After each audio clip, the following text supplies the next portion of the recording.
Get ready, Padres fans. It's time for the EcoWater SoCal Padres pregame show on the Padres Radio Network. Tatis hit third, 2 outs. Fernando takes off. He's going to steal home without a play. Coming up, we'll have a recap of the previous Padres game, a preview of today's starting pitching matchup, and our keys to the game. Plus, we'll hear from manager Mike Shildt. From the Padres Radio Network, here's Sam Levitt. San Diego Padres baseball coming up on 97.3 The Fan and the Padres Radio Network. Today the Padres take on the Atlanta Braves in the second game of a 4-game series. Our starting pitching matchup for the Braves, right-hander Bryce Elder, and for the Padres, right-hander Yu Darvish. Hi, good everyone. Sam Levitt inside our San Diego studios. First pitch coming up in Atlanta at 4:15 for the second game of this 4-game set. Coming up in the next 50 minutes, you'll hear from Tony Gwynn Jr. in just a few minutes. We'll also hear from Robert Suarez and Jeremiah Estrada, a couple of the heroes in last night's win. We'll also check in with Padres manager Mike Shildt and much, much more to come. But first, let's set the table, brought to you by Fraser Farms Market. Set your table with the highest quality of natural and organic products from Fraser Farms Market, a San Diego original since 1971 with 3 locations, La Mesa, Vista, and Oceanside. Padres entered today with a record of 23-24. Padres bouncing back nicely yesterday after getting swept by the Rockies at home earlier this week. The Braves, meanwhile, 26-15. Braves have lost 2 in a row, one to the Cubs on Wednesday, one to the Padres last night. Yu Darvish attempting to reach a significant milestone today. He's just 1 win away from 200 combined wins between his time in Nippon professional baseball in Japan and the major leagues. Darvish also in the midst of an 18-inning scoreless streak. He is not allowed a run in 3 starts since coming off the IL. Well, last night the Padres were looking to start the 7-game road trip on a high note in Atlanta. Let's take a look back at how they did it. How did the Padres fare in their last game? Let's take a look back with our Padres Rewind. Presented by Hamul Casino. With thrilling slots and tables and all the best rewards, Hamul Casino has all the fun you're looking for. Hamul Casino. Fun above all else. Padres trailed 1-0 heading to the 5th inning. Luis Arraez led off with a single against Max Fried. Fernando Tatis Jr. walked. Jurickson Profar was next. Profar swinging away this time, grounds it up the first baseline into right field, a base hit. Arraez is rounding third. Acuna gets to it. He'll send it into Olsen, an RBI single for Jurickson Profar, his second knock of the night, and the Padres have tied it up 1-1. Padres weren't done. Jake Cronenworth dug in. Fried comes home, runners stay put, and a ground ball base hit into right field. Tatis will score. Profar's on his way to third. Back-to-back RBI singles, and the Padres have jumped in front. It's 2-1. Padres would score another run on a fielder's choice for Manny Machado. RBI for Manny. Padres put together a 3-run, 4-hit 5th inning. Max Fried couldn't get out of the frame. Padres led 3-1. Matt Waldron was great. 5 2/3 innings, 1 run allowed, a career-high 10 strikeouts. Yuki Matsui got the final out of the 6th inning. Matsui and Enyel De Los Santos combined for a scoreless bottom of the 7th inning. Padres still led 3-1, going bottom 8. An intriguing move from Mike Shildt. With the heart of the Braves order due up, he went to closer Robert Suarez. Suarez gave up a 1-out single to Marcell Ozuna. He gave up a 2-out double to put runners on second and third with 2 men away. The rally for the Braves was left up to Michael Harris. 1-2. Suarez ready. Pitch on the way. Swing and a miss. 100-mile-an-hour heat. And a strikeout to end the 8th inning. No runs, 2 hits, and 2 left. So the question became, with Suarez pitching the 8th inning, who would pitch the 9th inning? Turns out it was Jeremiah Estrada. Estrada's first ever save opportunity in the major leagues. Estrada did this. Pitch number 7 to short, swung on and missed, strike 3, and Estrada collects his first major league save, strikes out the side in the bottom of the 9th. The short skid is over, and the Padres win Game 1 in Atlanta 3-1. Matt Waldron, outstanding, gets a win, and the Padres' 5th inning rally holds up as they open their trip with a victory here in Atlanta. Padres with a big win in Atlanta. We'll see if they can make it 2 in a row with first pitch coming up at 4:15 at Truist Park. Let's go to Atlanta and check in with Tony Gwynn Jr. Let's go inside the Padres broadcast booth for a deep dive on today's matchup from Tony Gwynn Jr. in our Padres game preview on the Padres Radio Network. We go to Atlanta, Georgia. We're joined by Tony Gwynn Jr. as we get ready for Game 2 of this 4-game series. And, Tony, what a wonderful job of bullpen management yesterday by Mike Shildt, and also execution by the guys he counted on, whether you want to talk about Yuki Matsui or Enyel De Los Santos or Robert Suarez or Jeremiah Estrada. Everybody did a really good job. Your thoughts on how that played out last night and what the Padres did with their bullpen last night? I mean, it was really a masterful display of pushing all the right buttons for Mike Shildt last night. And I thought it was a great move to be able to go to your closer in the 8th against the meat of that lineup. And I don't know that he'll do it every time he has an opportunity, but to show the type of confidence he had in Jeremiah Estrada and for him to go out and just really blow the doors off of the lineups that he had to face was really awesome. Yeah, really impressive by everybody last night. As far as today's game, let's focus on this pitching matchup. Right-hander Yu Darvish on the mound for the Padres today. Darvish has been terrific, Tony, since coming off the IL. What have you noticed about what Darvish is doing in these last 3 starts? I just think he's gotten back to what's made Yu Darvish over the course of his career. He's been really sharp since he's come back from the IL, and when you're talking about Yu Darvish, that could mean a whole bunch of different things. You know, he in between starts, he's always kind of tinkering and working, but he seems like he found whatever he needed to find in that time off, and he's only gotten better each and every start that he's made since coming off the IL. Tony, let's talk a little bit about the offense as well. Xander Bogaerts, 2 hits last night. He's now 7 for 20 during a 5-game hitting streak. Mike Shildt was asked about Xander before the game. Had some very positive, complimentary things to say about Xander. In this most recent stretch, what are you seeing from Xander Bogaerts? The decision to swing has been decisive. You know, there was a period of time where it just seemed like Xander was in between, and a lot of times that's a result of too many thoughts going through your head as the ball's approaching the zone. I just think he's been decisive in what he wants to do, and you're starting to see the ball come off the bat in a way that we saw in the second half of last season. And certainly for the Padres, in terms of their offense, if they're going to be, reach the potential that they want, he's going to be a big part of that. Tony, let's stay on the offense because the Padres, again last night, continued to hit well on the road. Now, they had 13 hits last night. No extra base hits once again for a 3rd consecutive game. It's been a long time since the Padres haven't had an extra base hit in 3 straight games. But let's focus on the road part of it. I know we're still in the first third of the season, but the offensive numbers on the road versus at home continue to be really stark. The difference there, to you, is this something we read into, or is it still maybe too small of a sample size to make really make any deal out of it? I think it's something you pay attention to. I don't know that you're making any decisions based off of it at this point, but certainly it's been noticeable. The Padres have played much better baseball overall on the road, but certainly offensively they've been able to score more runs. And so, right now they're on this road trip, so you don't need to worry about it, but it's certainly something to keep an eye on as the season goes along. Finally, before today's game, just looking ahead to tomorrow, Mike Shildt confirming that Joe Musgrove will start tomorrow's game, come off the IL, make the start in Atlanta. Your anticipation in getting Joe back tomorrow and how that helps this rotation and this team? I don't know. I don't know what the anticipation will be because, you never know how a guy is going to come back from injury. And so he was nursing the elbow. Although before going on the L, he probably had his best outing this season. So you hope he kind of can pick up where he left off. But it's always a question mark when a guy comes off the IL in terms of how he's going to feel, how much you're going to get from him when he does come back. Tony, appreciate the time as always. We'll talk to you and Jesse coming up at 4:05 here in San Diego. Thanks so much.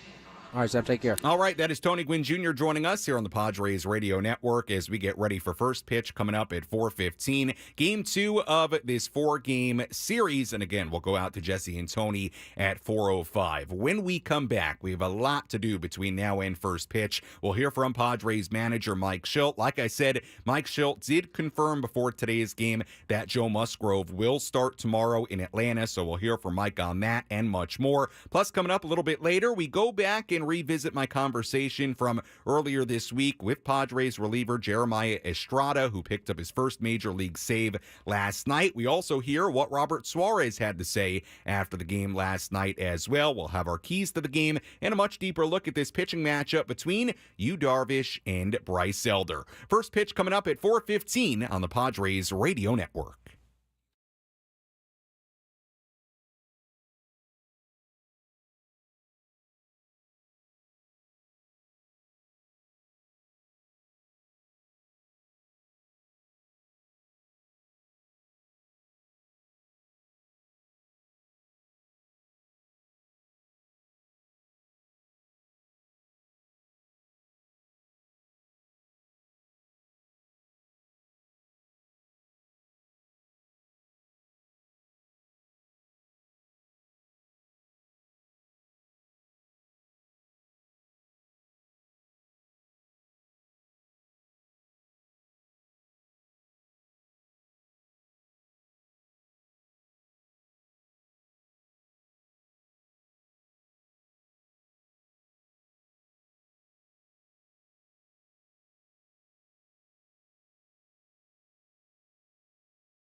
Welcome back to the EcoWater SoCal Padres pregame show on the Padres Radio Network. Your water perfected. EcoWater SoCal. Your water should be perfect. Find them online at EcoWaterSoCal.com. Sam Levitt with you inside our San Diego studios as the Padres get ready for Game 2 of this 4-game series. First pitch coming up at 4:15 in Atlanta. Let's hear from Padres manager Mike Shildt.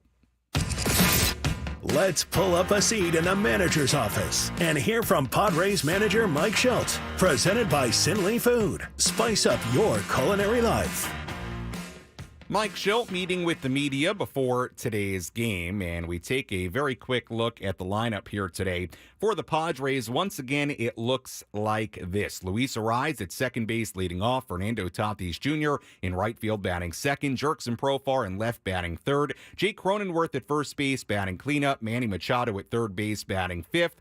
Xander Bogaerts, the DH, batting 6th. Jackson Merrill, the center fielder, batting 7th. Luis Campusano doing the catching, batting 8th. And in the number 9 spot, the shortstop, Ha-Sung Kim. So Manny Machado back in the 5th spot once again for his 2nd straight game. Mike Shildt, before today's game, was asked if this 5th spot is Manny's new spot in the lineup. I don't know if it's his new spot. It's his spot for today. That's just something that every day, depending on pitcher, how he's doing. Yeah, I think it's a combination of things. I like the lineup. I like every lineup we put out, but I like this lineup. Pro's in a really good spot. Crony's in a good spot, and it just makes sense for Manny. We talked about Xander Bogaerts in our last segment with Tony Gwynn Jr. Xander swinging the bat a little bit better as of late. Here was Mike Shildt on what he's seen lately from Xander. Oh, man, good at bats. He's behind the baseball. He's on time. He's getting through the baseball really well. He's driving it through all parts of the field. He looks good. Very encouraging. Yu Darvish has been terrific since coming off the IL. We'll have much more on Darvish coming up in just a little bit. Here was Mike Shildt on what Yu Darvish has done well lately. His fastball as a starting point's had really good life to it. He's been able to throw it, and it's got good life to it. It's going where he wants to. The spin with Yu's always going to be there, but the slider has been very, very good as well. And so with the life in the fastball, the command of the fastball, the slider, plus his other ability to understand how to pitch has been a really nice combination.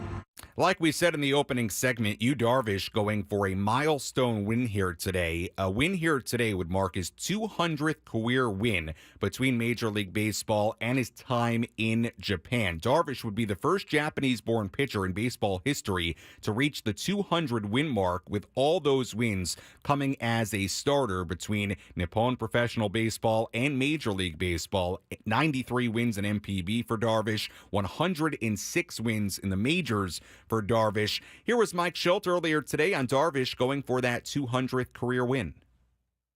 I think it's an amazing milestone. I was really blessed to be a part of. John Lester joined us at the end of 21 and got his 200th, and competing against Lester with Darvish on those clubs in Chicago, you just appreciate how they compete and how they take the ball, and how and then you get to know them, and in Yu's case as well, just how well he takes care of himself and how he prepares. And, he paid that forward in the younger part of his career, getting to know him a little bit, knowing people who do know him, like just how intentional this guy is to be great and dedicated to his craft, which allows his, special ability to show up, and that allows you to create these, legacy type milestones. Young right-hander Bryce Elder on the mound for the Braves today. Here was Mike Shildt on the plan against Elder. Yeah, we've got a clear idea what we want to do against Bryce, and, it's really as simple as it sounds. Now we have to go execute. We just want to make sure that we have our plan. Now we execute our plan, and if we do, great, and if he makes an adjustment, we make an adjustment. If we're not executing it, we make an adjustment back. And, regardless of what the actual plan is, it's a matter of having one, which we do, we talk about every day, and then going to execute it, and then making adjustments when necessary. And like we said earlier, Mike Shildt also confirmed that Joe Musgrove will come off the IL and start tomorrow. Joe's going to start tomorrow. Yeah. Thank you. How much of a relief, but how good is that? It's great. It's fantastic. Listen, with you going, Joe going, Cease clearly going, Michael King going, Waldron throwing up a nice outing like last night, our success is going to be, in large portion relative to our ability to get consistent starting pitching. The hitting will come and go occasionally, which with the base running, the defense, starting pitching are there, will always be competitive and win games. That was Padres manager Mike Shildt before today's game in Atlanta. We'll hear more from Mike on our post-game show after this one is over. Now let's tell you who's hot, who's not. Which player is locked in at the dish? Who needs to kick things up another notch? This is Who's Hot, Who's Not on the Padres Radio Network. We begin with the hot category. If you guys were looking at here, Luis Suarez, a couple more hits last night, currently in the midst of a 22-game on-base streak, which is tied for the longest of his career. Suarez is batting .340 in that span. Jurickson Profar in the midst of a 6-game hitting streak, 7 for 21 in that span. His last 21 games batting .368 with 5 home runs. His .325 batting average for the season is tied for 6th in the NL, and his .922 OPS currently ranks 5th in the National League. He continues to be terrific. Jackson Merrill hits in 4 of the last 5 games in that span. He's got 8 hits, 8 for 16 in that 5-game span. Marcell Ozuna batting .412 with 3 home runs, 9 RBIs during a current 10-game hitting streak for Atlanta. Ozuna comes into today leading the majors with 41 RBIs on the year. The not category, we take a look at one Padre, one Brave, Manny Machado. 2 for 34 in his last 9 games, batting .178 in his last 23 games with just 3 extra base hits in that span. That's a stretch of 90 at-bats. 3 extra base hits for Manny in 23 games.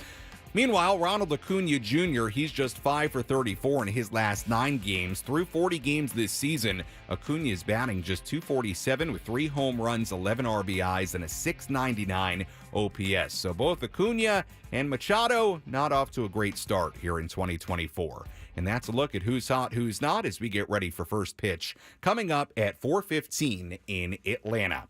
When we come back, we'll hear from both Jeremiah Estrada and Robert Suarez, a couple of guys that played a big role in yesterday's win for the Padres in Atlanta, plus our keys to the game, out-of-town scoreboard, and much more to do. First pitch coming up at 4:15 on the Padres Radio Network.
Our EcoWater SoCal Padres pregame show continues here on the Padres Radio Network. Sam Levitt with you inside our San Diego studios. First pitch coming up at 4:15 in Atlanta for Game 2 of this 4-game series. Lot to do between now and first pitch. We'll have a full look at the out-of-town scoreboard coming up in just a little bit. We'll also give you our keys to the game. Plus, in just a handful of minutes, we'll hear from both Jeremiah Estrada and Robert Suarez, two of the guys who really played a massive role in the Padres win last night in Atlanta. Before we get to all of that, let's update you on the injuries for both the Padres and the Braves entering today.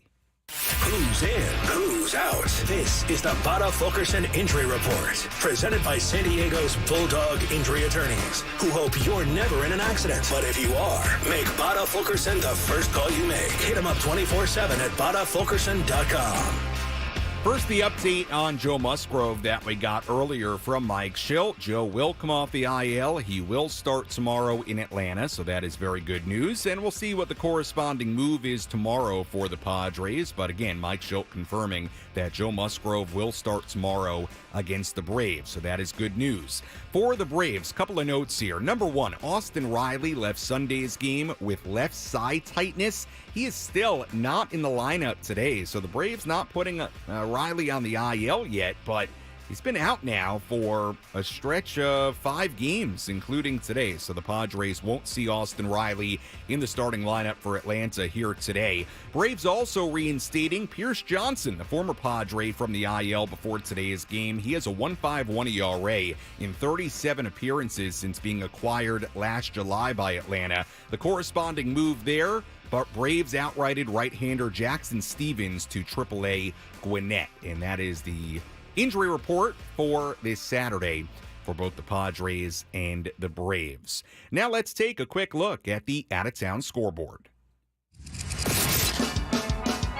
Let's take a trip around the Bigs and tell you about the scores you need to know in our out-of-town scoreboard. Presented by Jensen Meat, where great taste meets integrity. We have a few finals already today. Yankees beat the White Sox 6-1 in New York. Juan Soto, a couple of home runs in that game for the Yankees. Rays beat the Blue Jays 5-4 in Toronto earlier. We had a 0-0 game in Chicago in the 9th inning at Wrigley Field. That's before Christopher Morel did this. Here's the 3-2 now from Bednar. Swinging a line drive, base hit to center. Bellinger had to hold up. Rounding third, he's heading home. The throw to the plate. He slides. He is safe. He is safe. Cubs win the ball game. The catcher, Bart, dropped the ball. Bellinger scores. Christopher Morel being mobbed out at second base. The Cubs win it 1-0. What a finish. Pat Hughes, Cubs radio in Chicago. Bang, bang play at home plate. On replay, you really have to decide for yourself whether the Pirates catcher held onto the ball long enough or not. The ball came out of his mitt, then out of his bare hand. It was close, but play was confirmed after replay. Cubs win it 1-0 in Chicago. Game's going on right now. Mets ahead of the Marlins 9-5 in Miami, 9th inning there. Giants beating up on the Rockies 12-4 in San Francisco in the 8th.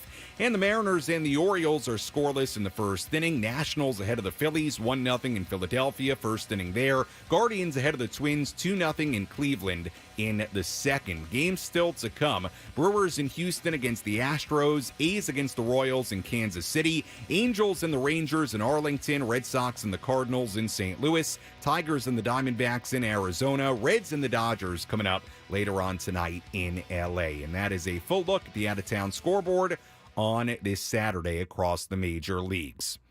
Well, yesterday, the work of the Padres bullpen was absolutely terrific, including from Robert Suarez, who didn't pitch the 9th inning, but instead, Mike Shildt went to Robert Suarez in the 8th inning with the heart of the Braves order due up. Suarez gave up a couple of hits, but at the end of the day, ended up protecting a 2-run lead. Here was some of what Robert Suarez had to say after the game, alongside interpreter Pedro Gutierrez. Robert, what are your thoughts when Mike tells you before the game that if it happens the way that it happened, he was going to use you in the eighth. ¿Qué fue lo que estás pensando cuando las cosas se presentaron y te avisaron que te utilizarían de esa manera en la octava? Ya me habían dicho, yo estaba preparado para eso. I was already told, so I was prepared for that to come in the eighth. Right, when he did tell you before the eighth, what are your thoughts? Do you think that's great? ¿Alguna variación en tu pensamiento cuando entras al juego o se trata de simplemente lo mismo? Salir a hacer trabajo y ayudar al equipo a ganar. Well, it's just a matter of me going to the mound and just helping out the team win, and that's the best I could do. Did you think he might go 2 innings? ¿Alguna vez pensaste que tal vez lanzarías 2 entradas? No, no creo. No, that wasn't the case at all. No hoy. At least not today. Hice mucho picheo en ese inning. There were a lot of pitches in that inning, so it wasn't really an option to go in the ninth. Robert, the way that you have talked over the years is I think that maybe it would never even occur to you that you wouldn't say no or that you wouldn't do this, but not every closer would. Like, why is it that you feel that you will do whatever you are asked as a Los que te conocemos sabemos que pichas en cualquier situación, sin embargo es algo que no cualquier cerrador lo haría. Venía la octava. ¿Qué te distingue a ti y simplemente utilizas el rol que te dan? Sí, yo salgo allí con mentalidad de hacer mi trabajo, el inning que sea, ¿me entiendes? Yeah, for me, it's really just a mentality of coming in and just pitching whatever inning I'm told, and today happens to be the eighth. The last 3 outs are the hardest to get. What did you think of what Jeremiah did? Los últimos 3 outs tienden a ser los más difíciles. ¿Qué pensaste de lo que hizo Jeremiah? Todos los outs son difíciles, ¿me entiendes? Todos los outs son difíciles. Todos estamos saliendo allí a hacer un buen trabajo y por eso ganamos hoy. Well, all outs are pretty hard here in the majors, so we each did our own part, and we were able to secure the win. That was Robert Suarez after yesterday's win. So you heard from Robert Suarez. He had the 8th inning, and you heard Robert talk about the work of Jeremiah Estrada in the 9th inning, and what a job by Estrada in the 9th inning in his first major league save opportunity. Not only did he put together a 1-2-3 inning, but he struck out the side. You may have heard my interview with Jeremiah Estrada earlier this week here on our pregame coverage, but let's revisit some of that conversation considering what Estrada did yesterday. Here was Jeremiah Estrada talking about the early part of his season earlier this week. Of course, a lot of hard work has paid off working with Ruben and Ben, and having to fill with some of the other bullpen guys. I think it's also the type of vibe that you have in the bullpen with the team that builds in more of like enjoyment of going out there to pitch more, and it's been good, and it's hard, I love putting more. I think it's a weird thing to say when performance takes place as well when you know what you have behind your back. Sure. With your teammates, and it's huge, and I love it. And these guys are my new teammates, and I love to be here. And I give it to them, my performance, and to the coaching staff. As far as your pitch mix, I mean, I've been looking at some of the fan graphs metrics, and when you look at some of these things like Stuff Plus, you get rated really, really highly as far as having really nasty stuff. So I want to ask you, how do you describe your stuff, your pitch mix? I've never even knew what any of that stuff meant, like stuff mix, or like sometimes some of the guys tell me about like the vertical break movement and stuff. Like I'm like, I don't even know what that means, bro. And I'm like, I just go out there and love to throw. The pitch mix, just getting comfortable with every pitch that I have. Like once again, we're working with Ruben and Ben with the new slider that I have, and the fastball change has been what I've had, but it's been working well. Just trusting my stuff, trusting the catchers. I really don't shake much, but I love to listen, and I trust both of those guys, Campy and also Higgy. Great guys to have, and whatever I throw, I feel comfortable with. Whatever they call. Yeah, this is something I talked about with Michael King yesterday. I asked him what it really meant to be on the same page with a catcher, and you mentioned you're somebody that doesn't shake off much. What does that feel like to you when you're on the same page as the guy that's catching you? It feels like you could take over the game. You feel like you could take over the hitters, that you're in full control, and that guy has nothing on you, and to know that you guys are both, like how you were just saying, when you're both on the same page, you both have the same goal, and it's to get this guy out, and so both of us to talk about it in the dugout after we strike the guy out. That's the thing you look forward to. That was Padres reliever Jeremiah Estrada. That was earlier this week where we recorded that at Petco Park, but still very appropriate after what Estrada did yesterday, striking out the side, his first major league save in his first major league save opportunity. And really the entire bullpen for the Padres yesterday was really, really impressive, from Yuki Matsui to Daniel De Los Santos to Robert Suarez and to Jeremiah Estrada. And again, for Robert Suarez, the willingness to not pitch the ninth inning, to do what he was asked there, to pitch the eighth inning, to go the extra mile for his team. It continues to be, I think, a really big storyline the early part of this season. And we talked about it post-game yesterday, but Jeremiah Estrada, not only doing that does he open up another avenue for the Padres to do something like this again in a spot where it makes sense, but also what a development, what a confidence booster for Jeremiah Estrada if he can become a right-handed reliever out of that bullpen. We know he has really good stuff, but somebody who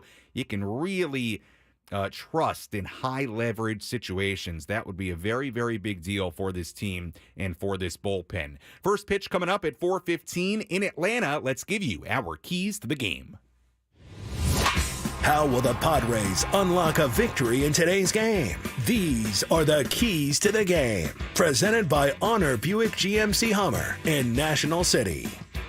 Key number one, a dealing Darvish. Yu Darvish has won 3 straight starts. He's in the midst of 18 consecutive scoreless innings. That ties a career high and is tied for the longest active streak in the major leagues. These 3 starts since coming off the IL mark the first time Darvish has ever had 3 consecutive scoreless outings in his career. That's how good he's been.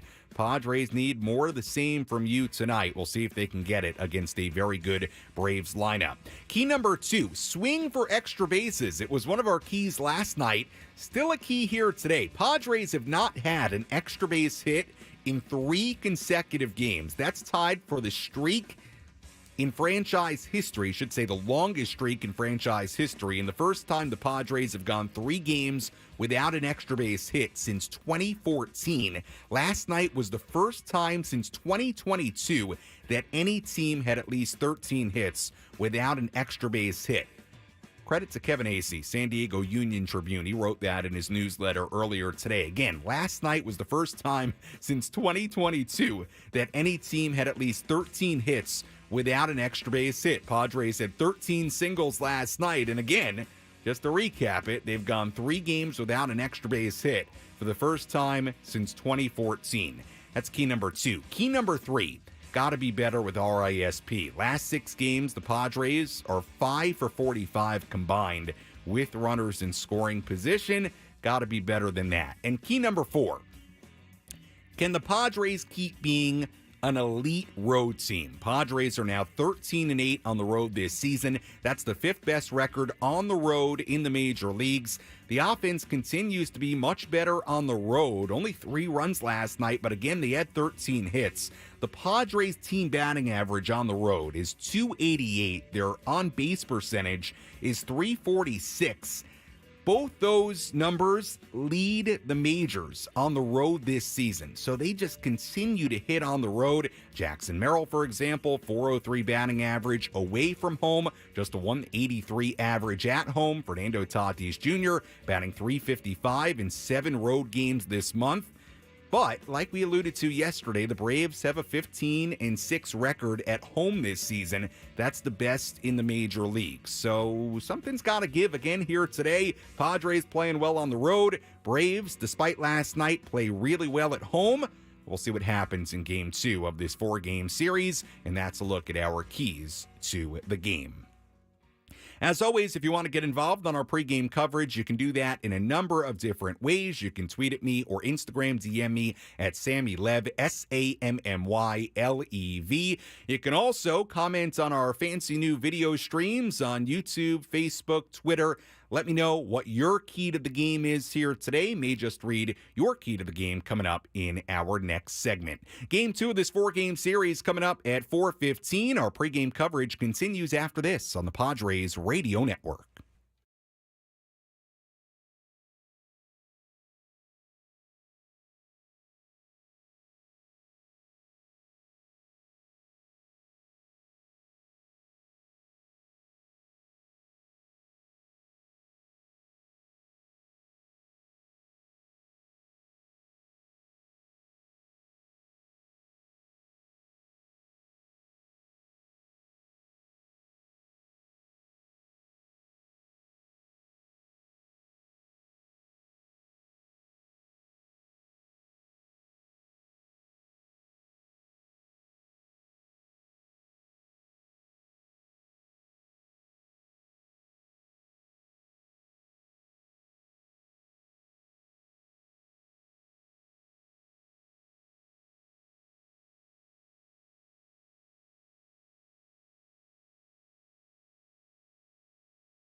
Our EcoWater SoCal Padres pregame show continues here on the Padres Radio Network. Sam Levitt with you inside our San Diego studios as we get ready for first pitch coming up at 4:15 in Atlanta. Game 2 of this 4-game series between the Padres and the Atlanta Braves. Padres winning last night by a final score of 3-1. Matt Waldron, absolutely terrific in his start, 5 2/3 strong innings, gave up just 1 run, struck out a career-high 10 batters, and the Padres also using a 3-run 5th inning, and then great bullpen work, the mix of Yuki Matsui and Yel De Los Santos, and then the final 2 innings from Robert Suarez and Jeremiah Estrada. Padres winning last night's game 3-1. We'll see if they can make it 2 in a row in Atlanta. We'll take a look at our pitching matchup coming up in just a moment, but first let's tell you what to watch for in today's game.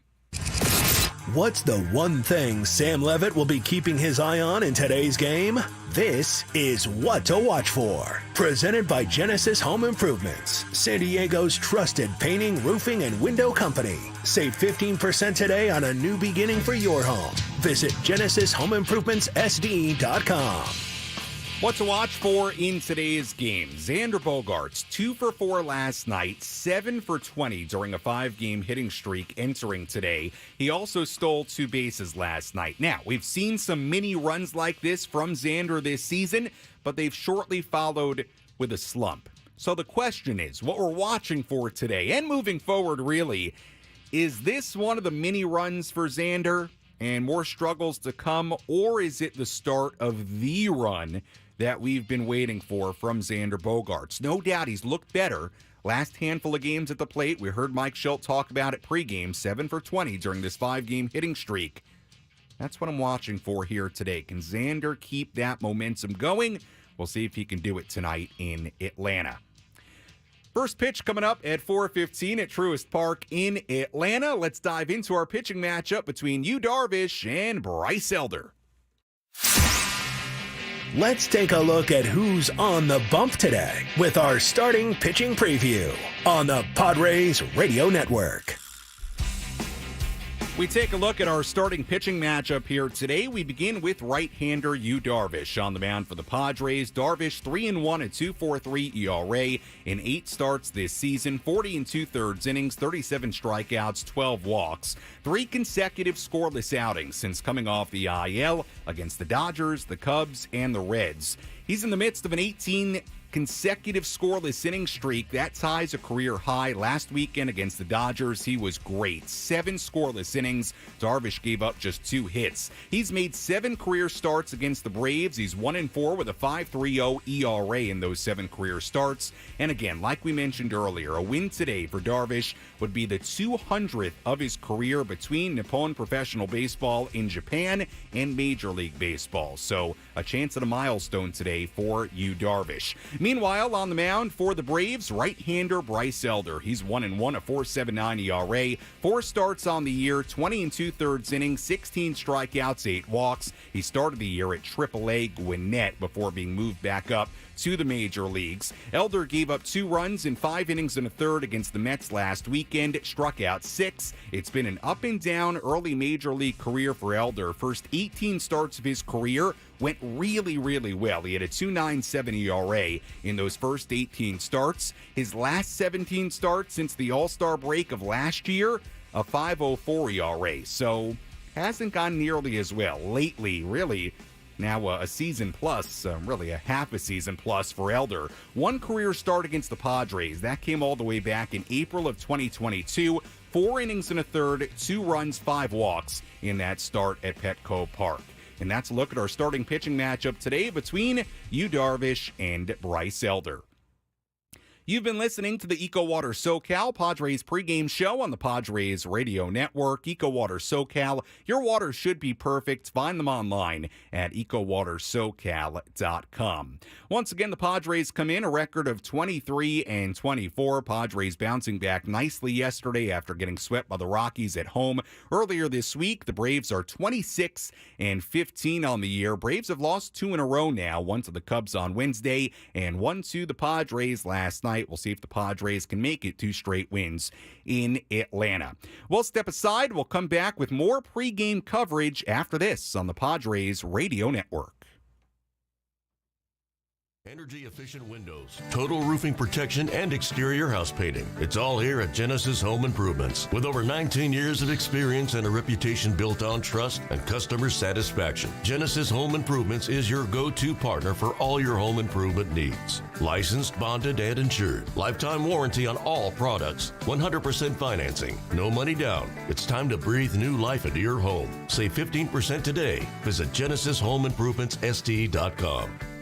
Hey everybody, it's Scraby here for Gwen and Chris. If you're searching for a healthcare provider, you know it's not very fun at all. Kaiser Permanente has 29 facilities around the county and 3 hospitals, which is great because if I need to pick up my prescriptions, I can order them to the closest Kaiser Permanente location to me. And if you're going for an appointment and you need lab work, you don't have to go anywhere else. You just walk down the hall and get your lab work done. They have the most care for you, all under one roof. For more information, go to kp.org/San Diego. Kaiser Permanente, for all that is you. What can I say? You keep my life spicy. You make me feel alive. I always find myself daydreaming about you, spending long weekends taking trips to places we've never been. Nothing would make me happier than to take care of you, to cater to you, keeping you happy. I think it's time we get a membership. Will you wash with me? Get your unlimited Soapy Joe's Car Wash membership today at SoapyJoe'sCarWash.com.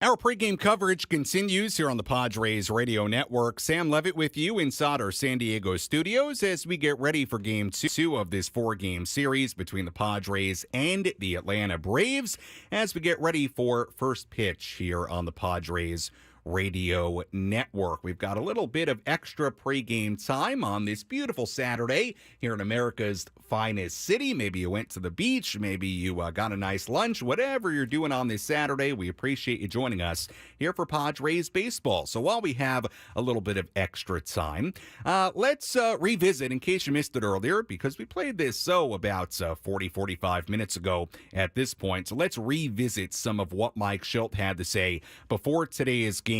You take a look at the Padres starting lineup here today. Luis Arraez at second base leading off. Fernando Tatis Jr. in right field batting second. Jerkson Profar in left field batting third. Jake Cronenworth at first base batting cleanup. Manny Machado back in the 5 spot playing third base. Xander Bogaerts, the DH, batting 6th. Jackson Merrill in center field batting 7th. Luis Campusano, the catcher, batting 8th. And Ha-Sung Kim at shortstop batting 9th. Mike Shildt earlier today was asked if this 5th spot for Manny is indeed his new spot in the lineup. I don't know if it's his new spot. It's his spot for today. That's just something that every day, depending on pitcher, how he's doing. Yeah, I think it's a combination of things. I like the lineup. I like every lineup we put out, but I like this lineup. Pros in a really good spot, Cronies in a good spot, and it just makes sense for Manny. We mentioned in our previous segment, Xander Bogaerts swinging the bat better as of late in the midst of a 5-game hitting streak. Here was Mike Shildt earlier today on what he's seen lately from Xander. Oh, man, good at bats. He's behind the baseball. He's on time. He's getting through the baseball really well. He's driving it through all parts of the field. He looks good. Very encouraging. And we'll see if Xander can keep it rolling here today against right-hander Bryce Elder. Here was Mike Shildt. We mentioned what Yu Darvish has done lately, the 18th consecutive scoreless innings, 3 scoreless starts since coming off the IL. Here was Mike Shildt on what Darvish has done well as of late.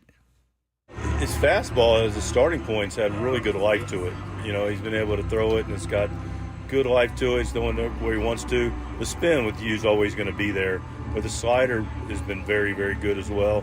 And so with the life in the fastball, the command of the fastball, the slider, plus his other ability to understand how to pitch has been a really nice combination.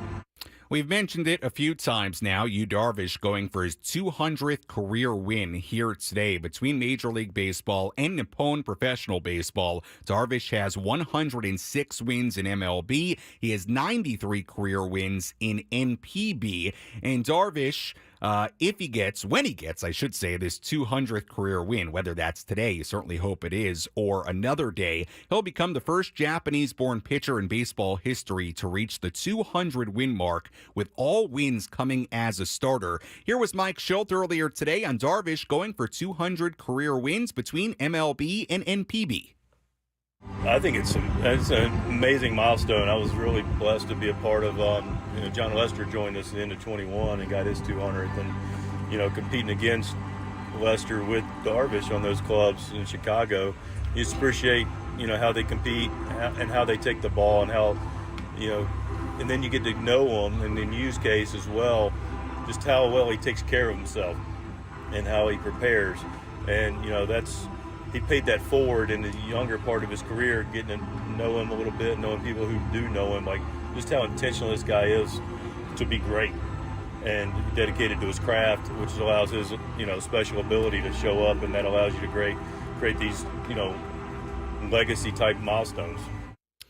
Right-hander Bryce Elder on the mound for Atlanta here today. The young right-hander, we just went over what he's done so far this season and really the early part of his career in our last segment. Here was Mike Shildt on the plan against Bryce Elder tonight.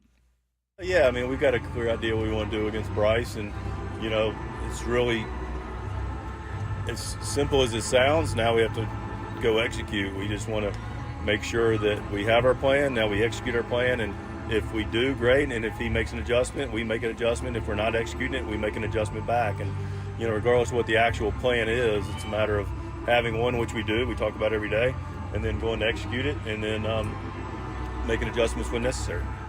We've gone over this a handful of times now on our pregame coverage, but again, some big news before today's game. Mike Shildt confirming that Joe Musgrove will indeed start tomorrow against Atlanta. So that's some really good news on a couple of different levels. Number one, Musgrove obviously very important to this team and this rotation. So Musgrove back off the IL in really the minimum amount of time, and we'll see how Joe does tomorrow against Atlanta. Here was Mike Shildt confirming that Musgrove will indeed start tomorrow. Joe's going to start tomorrow. Yeah.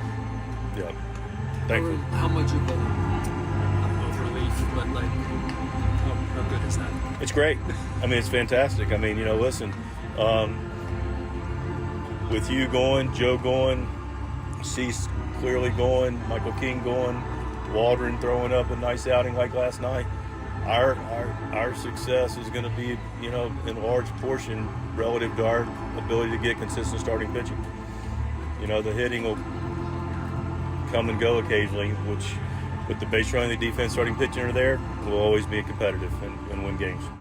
Well, we'll see how Joe does tomorrow. Certainly hope he has a good start in his return from the IL against the Atlanta Braves. And if you're a Padres fan, you certainly hope that it's going for a 3-game winning streak. Padres winning the series opener in Atlanta last night. Game 2 of this 4-game set coming up in just a little bit at Truist Park in Atlanta. And then a game on Sunday. Remember, it's a wraparound series, 4-game set. So the Padres and the Braves will finish up this series on Monday morning here in San Diego. First pitch tomorrow at 4:10. And then we have a very early start time on Monday, 9:20 a.m. first pitch, 8:20 pregame time in that one on Monday. We'll step aside. We'll have more pregame coverage coming up after this on the Padres Radio Network.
Our pregame coverage continues here on the Padres Radio Network. Sam Levitt with you inside our San Diego studios as we get ready for Game 2 of this 4-game series between the Padres and the Atlanta Braves at Truist Park in Atlanta. Padres enter with a record of 23-24. Braves are now 26-15 on the year. Braves have lost 2 in a row after last night. Padres, of course, bouncing back nicely after getting swept by the Colorado Rockies at home earlier this week, and we'll give you an update on today's game in just a moment. First, let's take a look at just a couple of guys swinging the bat well right now for the Padres. Luis Suarez, 2 more hits last night in the midst of a 22-game on-base streak, tied for the longest of his career. Suarez batting .340 in that span. Jurickson Profar also in the midst of a 6-game hitting streak, 7 for 21 in that span. You look at Profar's last 21 games, batting .368 with 5 home runs.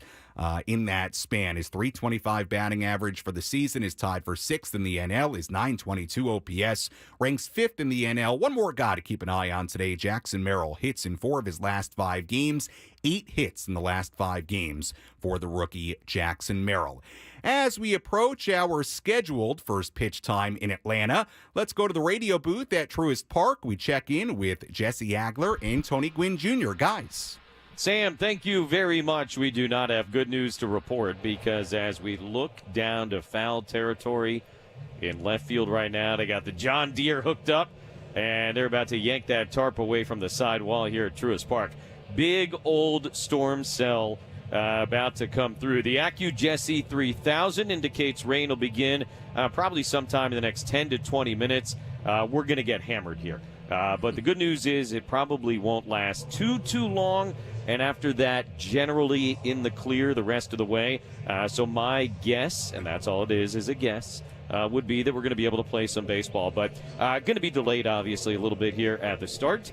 And, Tony, I think we knew coming into this series, just looking at the extended forecast, this was a probability at some point this weekend. Yeah, chances of thunderstorms throughout the course of the weekend certainly don't usually bode well in a place like this. And, that's nothing a good drainage system and a tarp can't handle, and we'll get through this, and it's likely we'll get some baseball in here shortly after this cell passes. Now, I don't know if Sam and Frank back in the studio can hear, or if somebody driving around can tell, but it might sound a little bit different right now because our windows are closed, so you got the sound bouncing back and forth here inside the booth, and you might say, well, Jesse, why are the windows closed? When they designed Truist Park, one of the things they forgot to do was put cover over the broadcast booths. So when it rains, you got to hurry up, or Dave in this case has to hurry up and shut the windows, otherwise everything gets soaking wet. So that was a slight engineering mistake that was made here in an otherwise lovely ballpark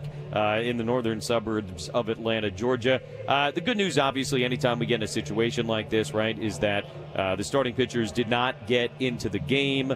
They did warm up a little bit in the bullpen, but both Darvish and Elder were able to kind of pull the ripcord on that, head back to the clubhouse. So from a starting pitching perspective, nothing really should be altered, I would guess. Yeah, no, both teams were aware that this delay was possible.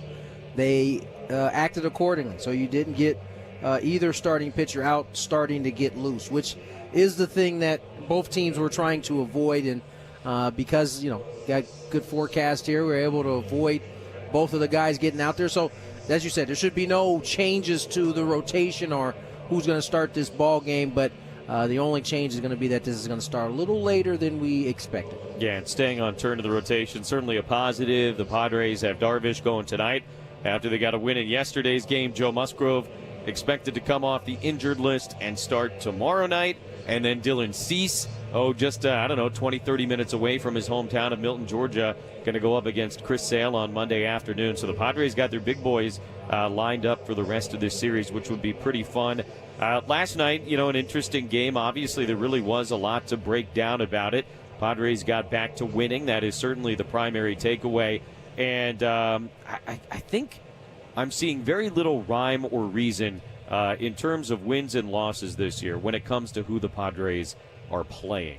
We talked about it a little bit at the end of the night last night, but it really does seem like it's going to be about how they pitch, how they play, not so much who's on the other side, at least early on this year. No, there's been no method to the madness at all, right? I mean, good pitchers pitchers that don't have a lot of experience, pitchers that aren't having success, the results end up all over the place for the Padres. And I think that's why when you look down at their record, they're right at 500, one game below at this point. And that's indicative of how they've played this season. And that's been really regardless of who's on the mound and what team is in front of them. So, the quest is always to try to find some consistency. And the Padres have had it in certain areas. They haven't had it in other areas. And the idea is that all of it kind of gets consistent here at some point. And then at that point, you can start to see a team put together a nice win streak or be able to put some series together, as we've seen this team do, throughout the course of this year so far. Since we have a little bit of extra time here and try and let Sam catch his breath back home before we return it to him for rain delay coverage, it gives us a couple of minutes to talk about the 8th and the 9th inning last night from a pitching perspective for the Padres. It was a really fun sort of night to manage along with Mike Shildt. And you and I did our best up here to try and get inside his head, figure out how he wanted to handle things. And going to Robert Suarez in the 8th inning with Albies, Ozuna, and Olsen coming up. And then, seeing Suarez maybe not buzz through those guys the way that he might have in an ideal situation, pivoting to Jeremiah Estrada for his first career save in the bottom of the 9th inning against the bottom of the order. It was kind of a really neat set of decisions that Mike Shildt made, and not all that straightforward either. No, they weren't. But that is why Mike Shildt is at the helm and holding the helm that he is because he knows he's confident in what to do in those situations. I think the easy part was bringing in Suarez to face the likes of Albies, Ozuna, Olsen. But you also know in the back of your mind when you make that move that those type of hitters can make it so that even if he gets through that inning, it's not easy. You're going to have to extend yourself a little bit. And so 17 pitches to get through that 8th inning, it doesn't seem like a ton, but, when you're weighing that with going in for another inning to face the 9th of more high leverage pitches, he had to weigh it. And instead of sending Suarez back out, he sent Estrada. And boy, did he come through in a huge way, struck out the side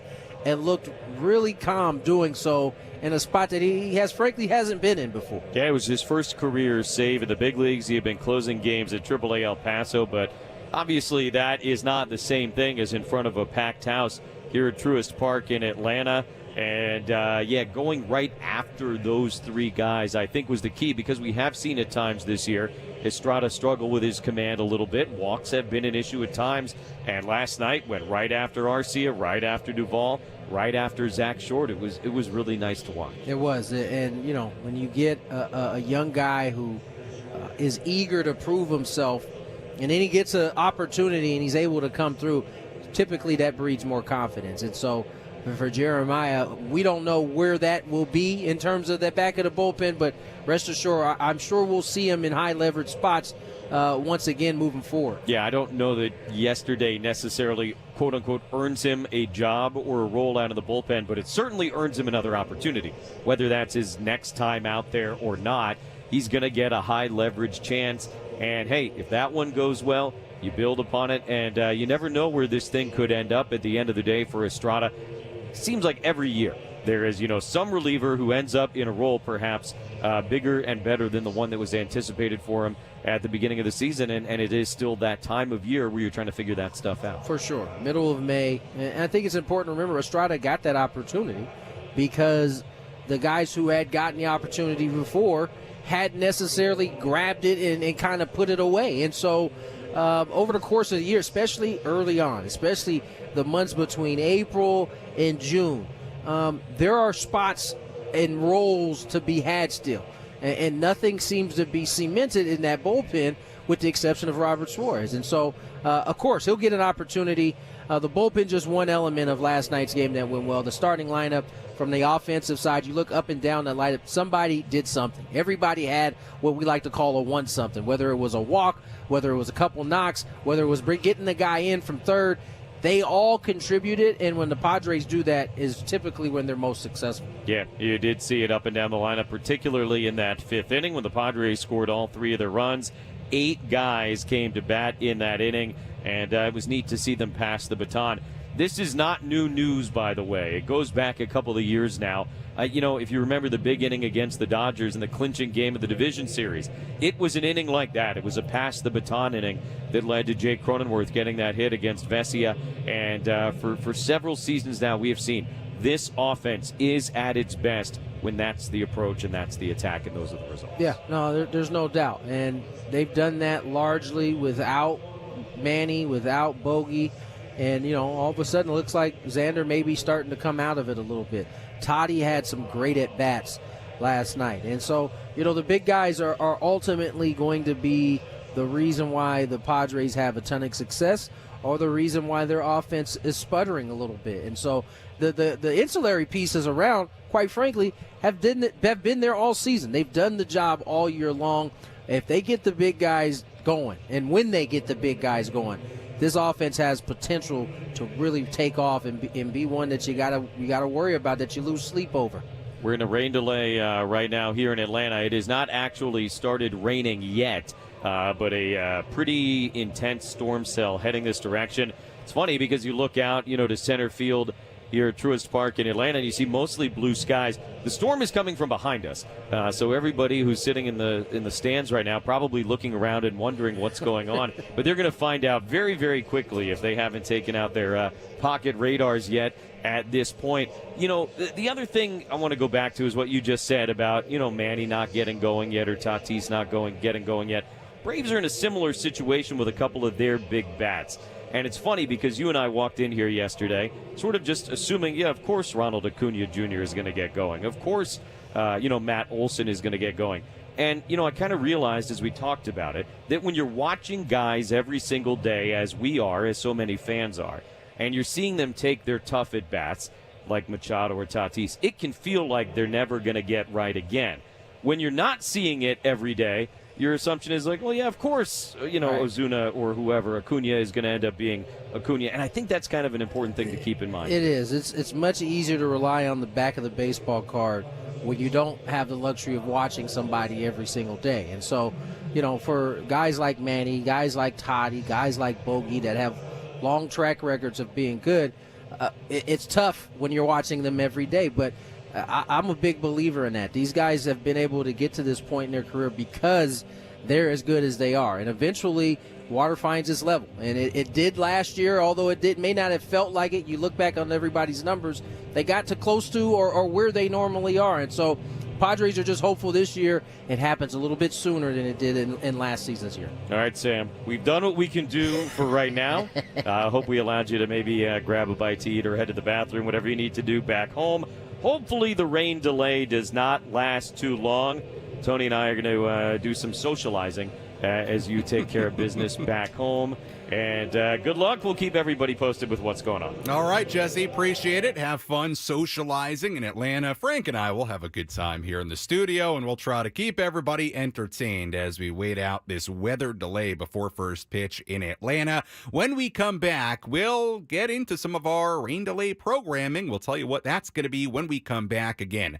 A rain delay, weather delay. It is not actually raining in Atlanta yet, but it does look like a very large storm cell is on the way. So probably a very wise move by the grounds crew, by the teams in Atlanta to wait on starting this game. The last thing you want is to start a game, and then shortly after you have a rain delay, you burn your starting pitchers. So probably a good idea to wait this thing out. We'll see how long this weather delay is, and then we'll go from there as the Padres look for a second straight win in Atlanta. Our rain delay programming coming your way after this on the Padres Radio Network.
Back here inside our San Diego studios on the Padres Radio Network, we have a weather delay before first pitch in Atlanta. Sam Levitt with you inside our San Diego studios, and we'll keep you posted on what the situation is in Atlanta before Game 2 of this 4-game series. Again, as of a few minutes ago, it was not even raining yet in Atlanta, but there is a large storm cell on the way, so you certainly understand the Padres and the Braves would rather wait it out a little bit, not get this game started, not get your starting pitchers all warmed up. As far as the length of the rain delay, when we will begin tonight's game, that we don't know. But the one thing I can tell you is that we will keep you company here on the Padres Radio Network. So again, stay tuned to us, to our social media, 97.3 The Fan SD on Twitter, 97.3 The Fan on Instagram, of course, the Padres social media as well. We'll all keep you up to date and up to the minute on when tonight's game will begin, and any updates we have as tonight goes along, as this weather situation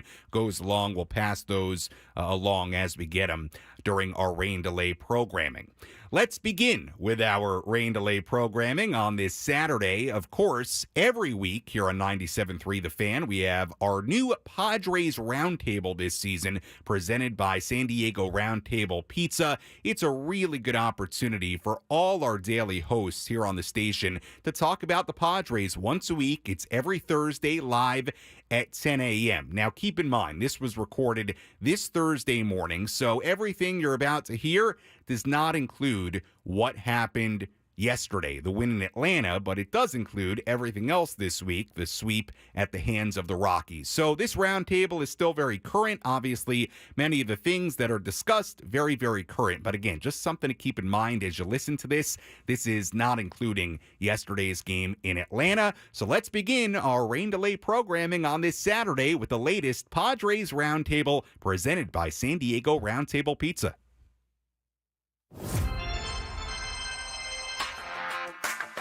It's that time, Friar Faithful. Time to discuss everything going on with the Padres. We've gathered the entire 97.3 The Fan crew together to bring you the most in-depth discussion on the Friars in our weekly Padres Roundtable, presented by San Diego Roundtable Pizza. Here's your host, Ben Higgins. Unlike the double pepperoni on a roundtable pizza, I certainly expect this to be the spiciest roundtable yet. Welcome in to our 97.3 The Fan Padres Roundtable, commercial-free for the next hour. We've got almost a full house. I will be spared the side eyes from Tony Gwynn Jr. He's in Atlanta with the San Diego Padres, and maybe that's for the best because Tony has too much perspective for this group that really, at this point, a fan base that's kind of angry, coming off a 3-game sweep by the Colorado Rockies. Let me introduce my colleagues. To my left, we have Chris Ello from the Gwynn and Chris program, Craig Elston from Annie and Elston in the center. Howdy. My co-host, Stephen Woods. Good morning, Woodsy again. Hi, Benji. And Annie from Annie and Elston on the other end. Good morning, everybody. All right. Well, obviously not as good a feeling as we had coming off the 3-game series against the Dodgers, or even at this time last Thursday. Padres lose and look as bad as they have all season against the Colorado Rockies. So I'm going to start. Woods, actually, we talked about this morning, gave me a Kierkegaard quote yesterday. And you didn't think we were going Danish philosophers this early in the roundtable. That's usually something I save for the second half, but we're jumping Thank you for telling right me in who with he Danish was, philosophy. Straight to the seventh Soren inning stretch. Kierkegaard, Chris. Name your favorite And his philosopher. quote is, his quote was, and this stuck with me, life can only be understood backwards, but it must be lived forwards. We don't know what's going to happen going forward with the San Diego Padres, but let's put on our crystal ball. When we look backwards at the end of this season and look at this Colorado Rockies series, Chris, will we view this as like a pivotal moment when everything fell apart and we finally got a clear picture of a team that really wasn't as good as we hoped it might be or showed for a little bit? Or will we look at this series as a blip on the radar of a team that was actually playing pretty good baseball, as Mike Shildt contends, early in the season, and this just happened to be one of those things that you see over the course of a baseball season?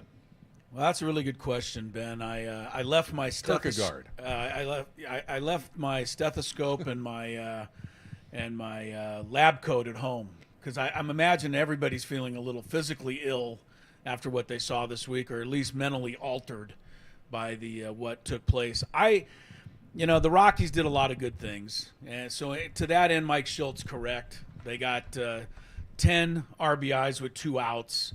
They got 13 of their 19 runs were driven in by the bottom of the lineup. They were 11 for 27 with runners in scoring position. Those are all pretty good things. And maybe the Padres could have done something about that with better pitching. But I do disagree with Mike Shilt's contention that they didn't get outplayed.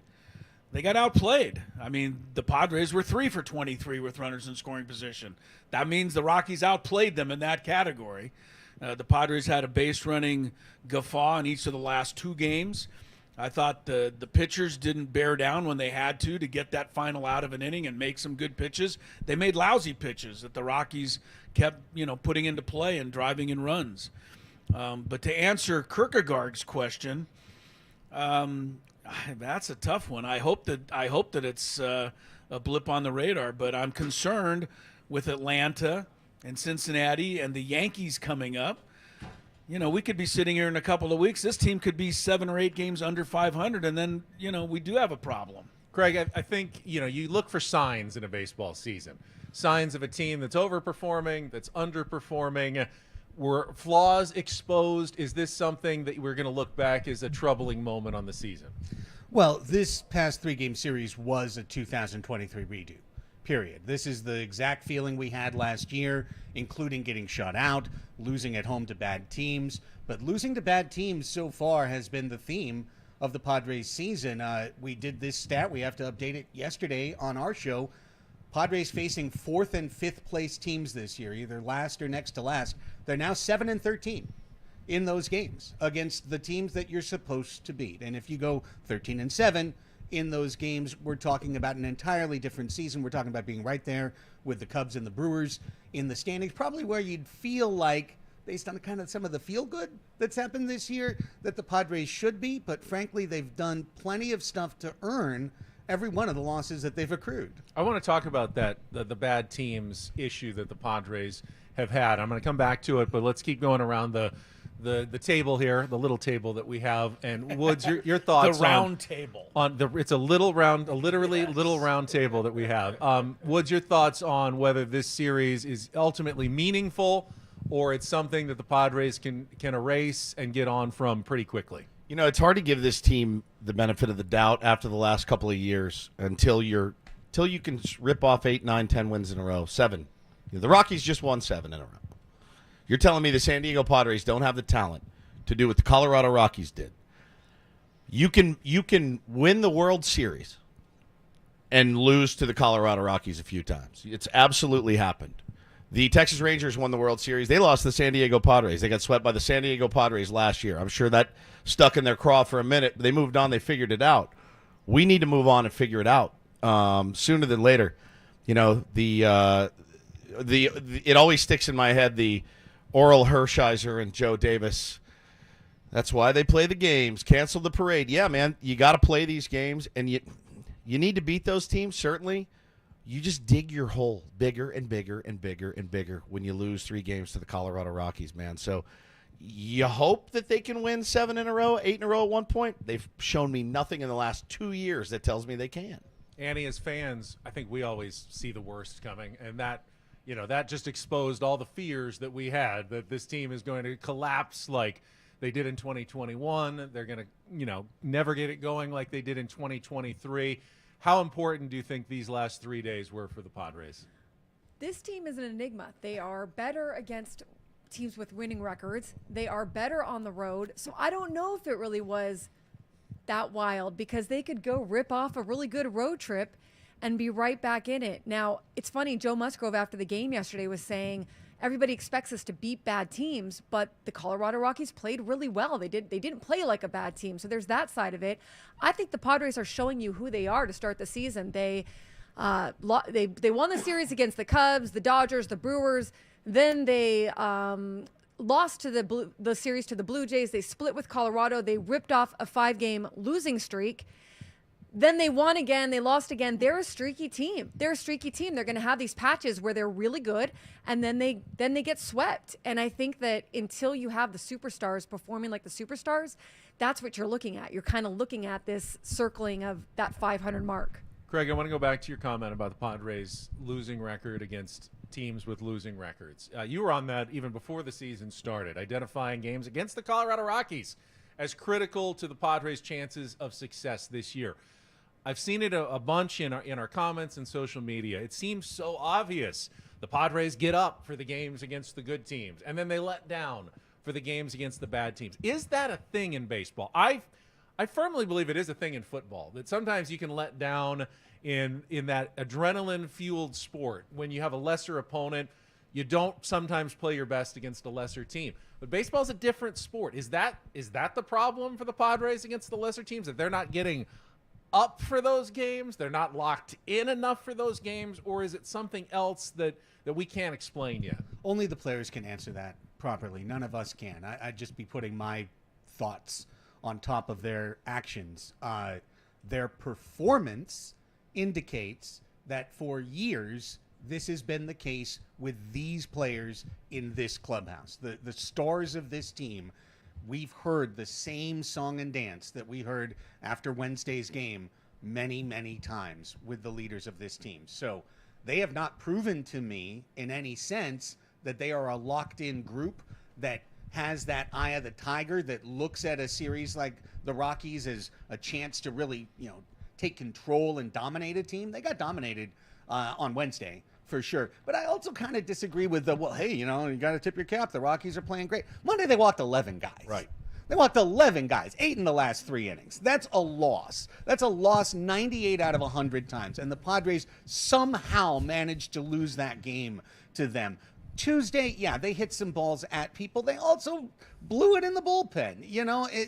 It's pretty tough for me to just sit there and go, well, tip your cap, tip your cap, tip your cap, because we've been doing that, honestly, for a long time here in town. Chris, you were kind of nodding for a second there. Football versus baseball, getting up for the good teams versus not the good teams. Mike Shildt said there's no Newt Rockne. It's funny, he used a football analogy. He said there's no Newt Rockne speech coming for his team, because a lot of baseball managers don't believe in that. But do the Padres need to get more locked in for these teams that have losing records? No, I agree with you, Ben. I think for football and basketball, that kind of stuff can work. For baseball, to me, it seems like the harder you try, the less success you have. But I agree with Craig to a certain point, and I really agree with Annie. Until the leaders, the stars of this team, and let's call them out, Manny Machado, Fernando Tatis Jr., Xander Bogaerts. They're making all the money. They got to start leading this team to some wins, and they've got to lead the way against these poor teams.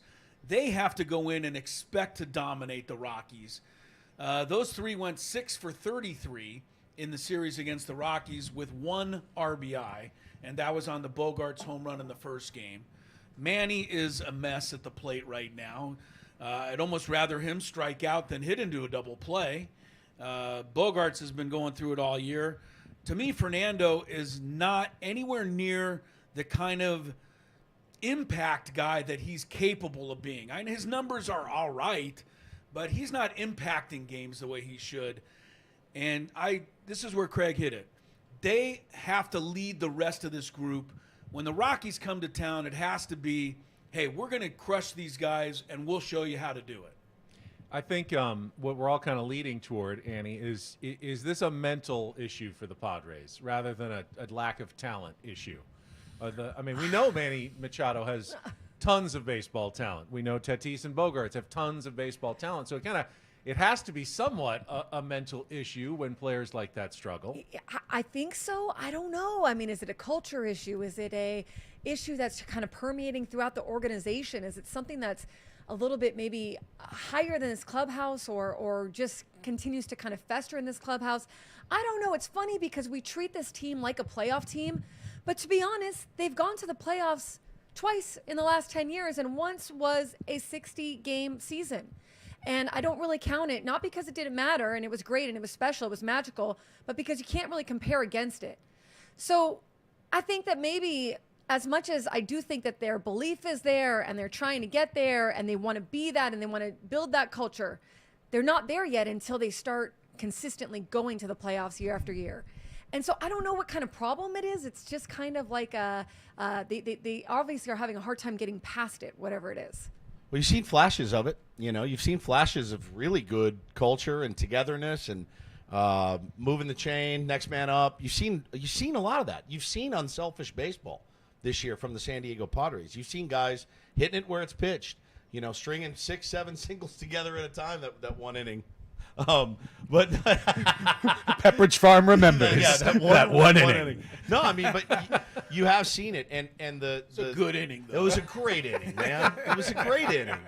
I was thinking about the tweet I saw from Shirtless Whitson yesterday. That just, it almost kind of blew my mind, and I knew this, but it was essentially, he said, "Isn't it funny that our playoff appearances, our playoff hopes, rested on Jurickson Profar being good on a $1 million prove-it deal, Jake Cronenworth finding his way back, and a rookie in center field, never played center field before. And those three guys have been fantastic. The guys that we expected to carry the team are just not doing it. And it really hit home yesterday, and I went, oh, God, he's dead on. He is dead on. Those guys are pulling their weight. The other guys are not. It's our 97.3 The Fan Padres Roundtable, presented commercial-free by San Diego Roundtable Pizza. And that topic kind of led to it's almost a philosophical question we had at the end of our show. And that is, Craig, are the Padres a good team that plays bad about half the time? Or are they a bad team that plays really good about half the time? And it doesn't really matter which they are if they end up around 500 anyway. Yeah, I mean, obviously that's an impossible question, just like Kierkegaard. So thank you for building out these impossible questions. This is the talking cure. Right. I mean, I think, reiterating a point that Annie made, Mike Shildt yesterday went on and on about, well, we just won 4 straight series. As if, I mean, honestly, it's embarrassing. I still remember the 2019 Twitter, poster. 5 straight series wins, and Also, with Freddie Galvis. They won 6 straight series at the end of 2023. Last year. In fact, they've had stretches of extended success each of the last 3 years. So the whole, well, we did something we haven't done, and was completely wrong. However, in addition to being factually incorrect, it elides the point. Yes, you went 8-4. Or 8-3, pardon me, over the course of 4 series, never winning more than 2 out of 3 in any of those series. But you immediately preceded that with 5 losses, and now you've had 3 losses. So all the 8-4 did, you erased in this course of 8 games. The Padres can be kind of good, but okay, and your famous golf, right? You can get a birdie here, a par there, but if you're triple bogeying, you're not going to have a good score. Yeah, your score comes down. You know what I mean? Your score goes up in golf. Can I say something, too, that is weird, that is maybe mental? It's weird that they all go into a funk at the same time. Yes. That's strange. I don't know what to make of that. We've talked to Eno Saris about like similar swing planes, so they tend to be susceptible maybe to the same pitchers. And it's not always the good ones. It could be Austin Gomber that for some reason, all their swing planes don't fit. But there's never really been a great explanation. For my personal self, and maybe it's just, just watching the players closely, the Padres always, at least for the last 3 to 4 years, have looked like a really good team. Certainly good team on paper, good collection of talent. Like every year we predict, this looks like a pretty good team. And then we always wonder, why do they play bad so often when they have so many good players? And you'd think after 3 or 4 years of the same stuff over and over again, if we didn't have the answers, maybe someone in the organization would have an answer or two. But they've gone through now multiple managers. They've gone through multiple changes on their coaching staff. And if none of those guys seem to have an answer for it, is there an answer out there, Chris, for why the Padres play so bad with such good players? I wish I'm going to, no. Like I said, I didn't bring the lab coat because I don't know. But I want your question about, are they a good team that plays well or poorly sometimes, or are they a bad team that plays well? I don't think it's either. I think they're a mediocre team that plays mediocre all the time. And that, if you look at their record from the beginning of last year, it is currently 122 wins and 122 losses, or however it adds up. They were 2 games over 500 last year. They're 2 games under 500 this year. So this is what they are. And this is what they're going to continue to be until Manny Machado and Fernando Tatis especially take the reins of this ball club and start dominating. And if they can't do that, there's no way this particular group can get a whole lot better than a game or two over 500, which, by the way, is the high water mark this season. 2 games over 500. They were 11-9 at one point. Now they're 2 games under. They got a bunch of good players, good enough to hang in there, but not good enough to get anywhere. And I don't have the answer, though, to why they're so inconsistent. Let's talk about Mike Shildt for a second, and his unrelenting silver linings and positivity. Annie, you've probably sat through more of the managerial news conferences than the rest of us over the last few years at the end of games. Do you feel like that the strategy that he employs, always making sure to point out what his team did well, minimizing what his team did poorly, is that the right way to go, even if it frustrates fans who would like to hear maybe a little more dose of candid honesty after a tough loss, especially like the last one against the Rockies? It's a good question. I mean, players speak very highly of Mike Shildt. I think that a few things to consider here. One, Mike Shildt is working against whatever happened in St. Louis, and none of us know all the details. He was never. It was never so terrible that he couldn't get another job, but there was clearly some hurtness over what happened there, and he was blindsided. 2, he's watched the Titanic go down the last few years. He's trying to prevent against that. I think he's being overly on the other side of, hey, we are on the same page. We are all pulling in the same direction, because he's seen how it's gone for the other managers. And then 3, I think he is just a very optimistic guy. He's someone who believes in always having his players back. It's interesting to me that you go in the clubhouse and the players are like, we played bad, and it's okay that the fans boo us because we understand it because we played bad. But Mike Shildt doesn't want to say it. So I do think that there's something there about maybe he could be a little bit more, if he really wanted to, maybe he could say a few more of those things. And I don't know that the players would feel like he didn't have their back. I think they would probably agree and go, yeah, you know what, he's right. But he's just not that guy. Woods, Annie brings up, I think, a really interesting point. We talk with Mike Shildt every week. Is there something in his past that he's a little worried about? Like, is he when he especially is addressing the media, that he doesn't have the confidence necessarily? He wants to make sure that there's a positive perception, or try to make sure that there is a positive perception about his team at all times. Yeah, maybe, but he's also the guy that's been here for a few years, and he has been at Petco Park, and he has met with Peter Seidler, and he knows what the fans think. And it's not like he just drove into town, and this is his first exposure to the San Diego Padres and their fan base. He knows very well what the fan base has gone through, what they expected and didn't get. That's what surprises me so much about yesterday in particular. I haven't really had one single issue with Mike Shildt until yesterday. Honestly, I like supporting my players. I look at it like we have an audience. I have their backs. Like Mike Shildt has his players' back, I have their backs. And when you tell our audience and the other audiences out there, no, that was actually good baseball. And you don't know, but I do. That was good baseball. Buddy, we know that wasn't good baseball. We watched it with our own eyes. You also know when you see bad baseball because you've been here and you've seen it. And you know what this fan base has gone through. That's insulting. It's insulting. That's how I felt. Three for 23 with runners in scoring position is bad. That's bad baseball. May not be his definition, but it's one of my definitions. But he's looking at the hard outs. He's looking at and it wasn't fully clean Sure. these last few days. He's got a process that is, he's like, are we doing the right things? Are Right. we doing the right things at the plate? And there were some things that they didn't, right, like you said, the 11 walks, all that, not cashing them in, everything like that. But I think for the most part, he's looking at, are the processes right? If we just stay with the right processes, we're going to run into success. But to tell a fan base, which, by the way, I'll make that point again, to tell a fan base that you've been around, to some extent, I don't know how active he is on Twitter or anything else, but you've been around this fan base. You've been around that ballpark. You met with our late great owner. You know exactly what this fan base is expecting. And then you're surprised when they boo, and you are you're falling back on some series that you won, before you just got smoked. Doesn't make any sense to me.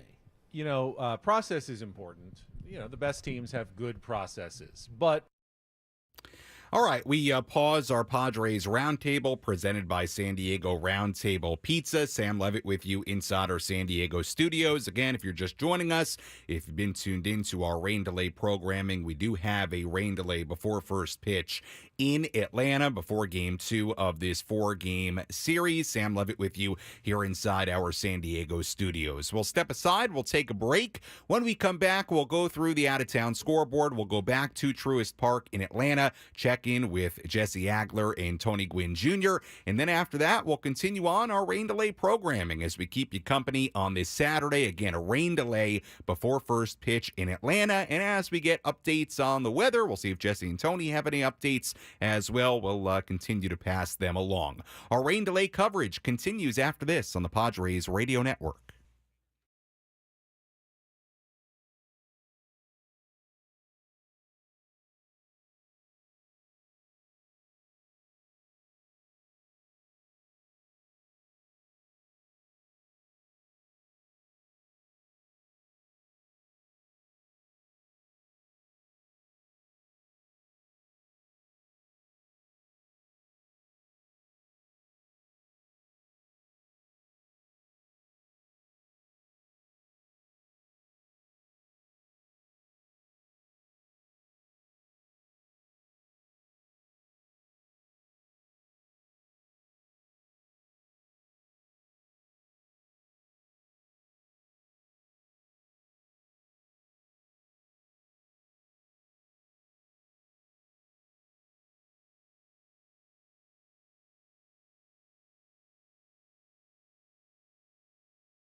Back here on the Padres Radio Network, Sam Levitt with you inside our San Diego studios. Again, we have a rain delay before first pitch in Atlanta as we get ready for Game 2 of this 4-game series, wraparound series between the Padres and the Braves. Padres winning yesterday 3-1. They'll play 2 more games in this series, 1 more tomorrow, then 1 more on Monday, and hopefully we get this game in here tonight. Again, a rain delay before first pitch. Tarp is now on the field in Atlanta. From what we understand, it is raining now in Atlanta. And again, we'll check in with Jesse and Tony in just about 5 minutes, so stay tuned for that.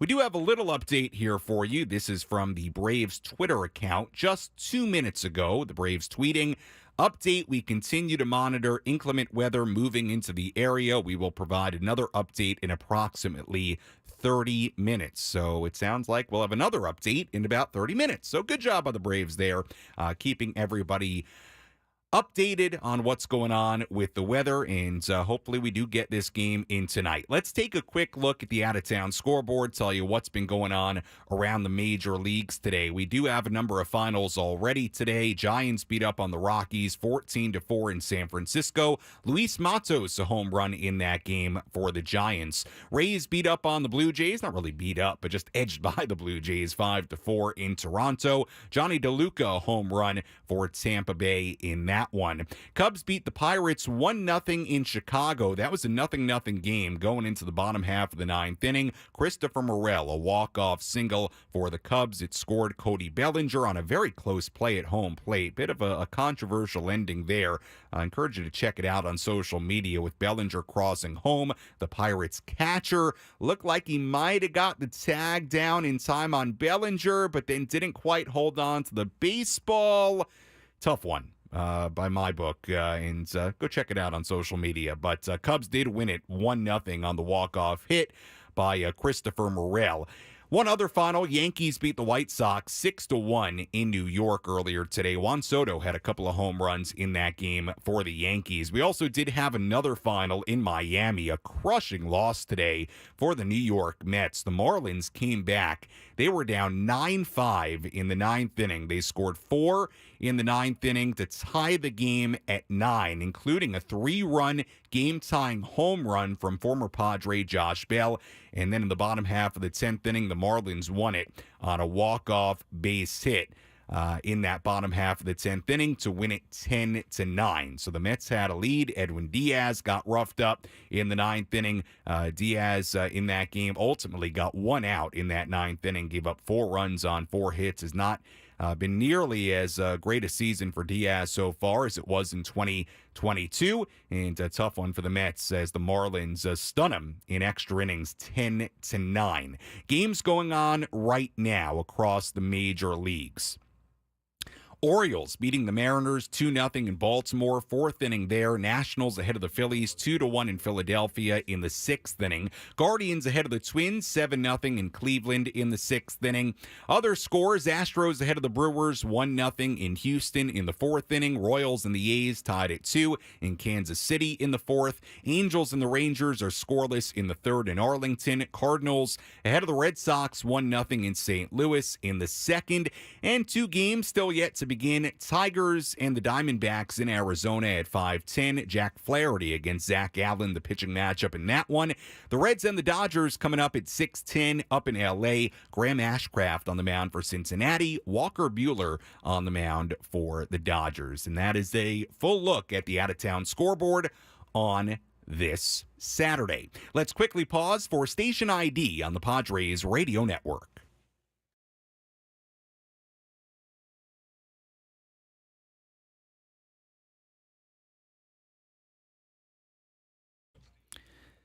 Sam Levitt with you inside our San Diego studios as we continue on our rain delay programming. Again, first pitch was originally scheduled at 4:15 in Atlanta. We found out shortly before first pitch that we would start in a delay before first pitch, and that's where we're at right now. Again, we provided that update from the Braves Twitter account just a few minutes ago. The Braves saying that they continue to monitor inclement weather moving into the area. Sounded like we would get another update pretty shortly here. So we'll continue to monitor things, and when we have more news, we'll let you know.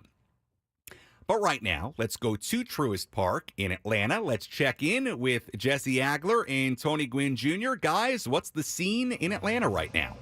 Well, the scene, Sam, is revolving around the Cupid Shuffle and a lively Saturday night crowd here in Atlanta. Finding cover where they can, and they're having a pretty good time. I'll give them that. They are. They are making what should be a boring, upsetting rain delay, and it's turned into a little bit of a party at the stadium. And so the folks having a good time while we wait this rain out. Meanwhile, Jesse, myself, and Dave are just hanging out looking at each other most of the time. Yeah, we're just kind of sitting here staring at nothingness while everybody outside is dancing and, having a beverage or two. It actually looks like a pretty good time, I got to tell you.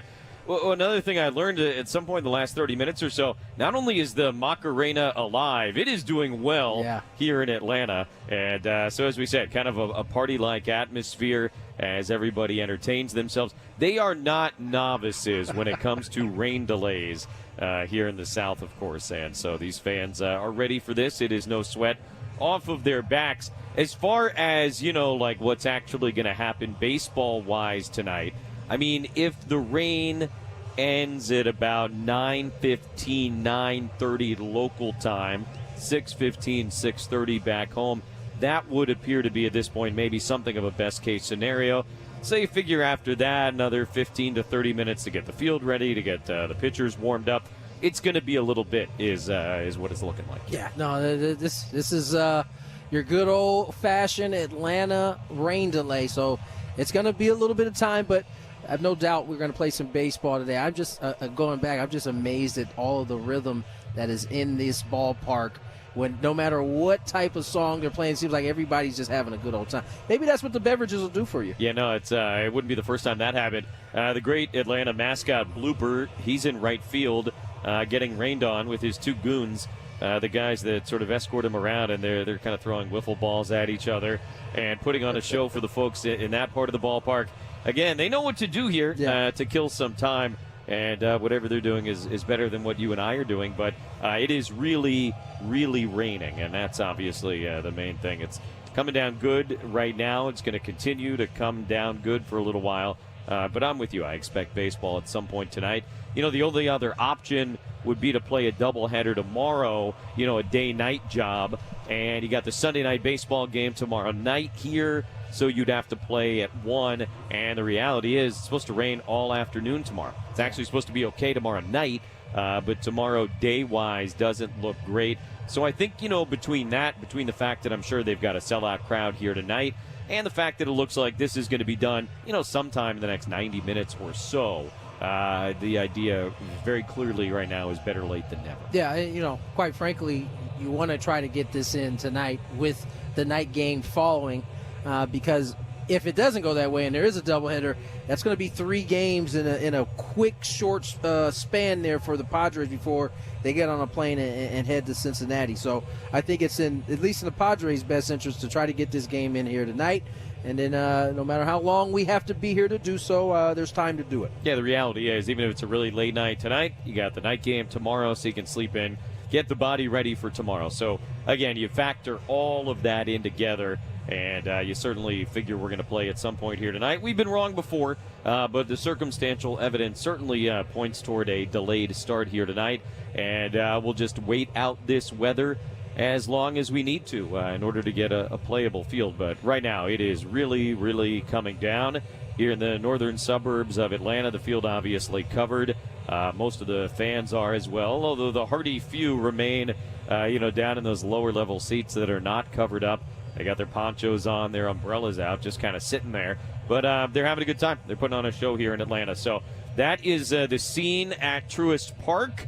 We will have baseball, we expect, at some point for you later on this evening, but probably not in the next 60 minutes or so. And Sam, that's the bad news for you. I do send you my best. All right. Well, we've got plenty of rain delay programming, so we'll be okay here in the studio. We'll check in with Jesse and Tony a little bit later as the Padres wait out this rain delay in Atlanta. Again, when we have more information on a first pitch time, what's going on in Atlanta, we will let you know. But we will continue on our rain delay programming as we move along here on the Padres Radio Network. Plus, when we come back, Padres have made a signing, according to various reports. So they have made a signing.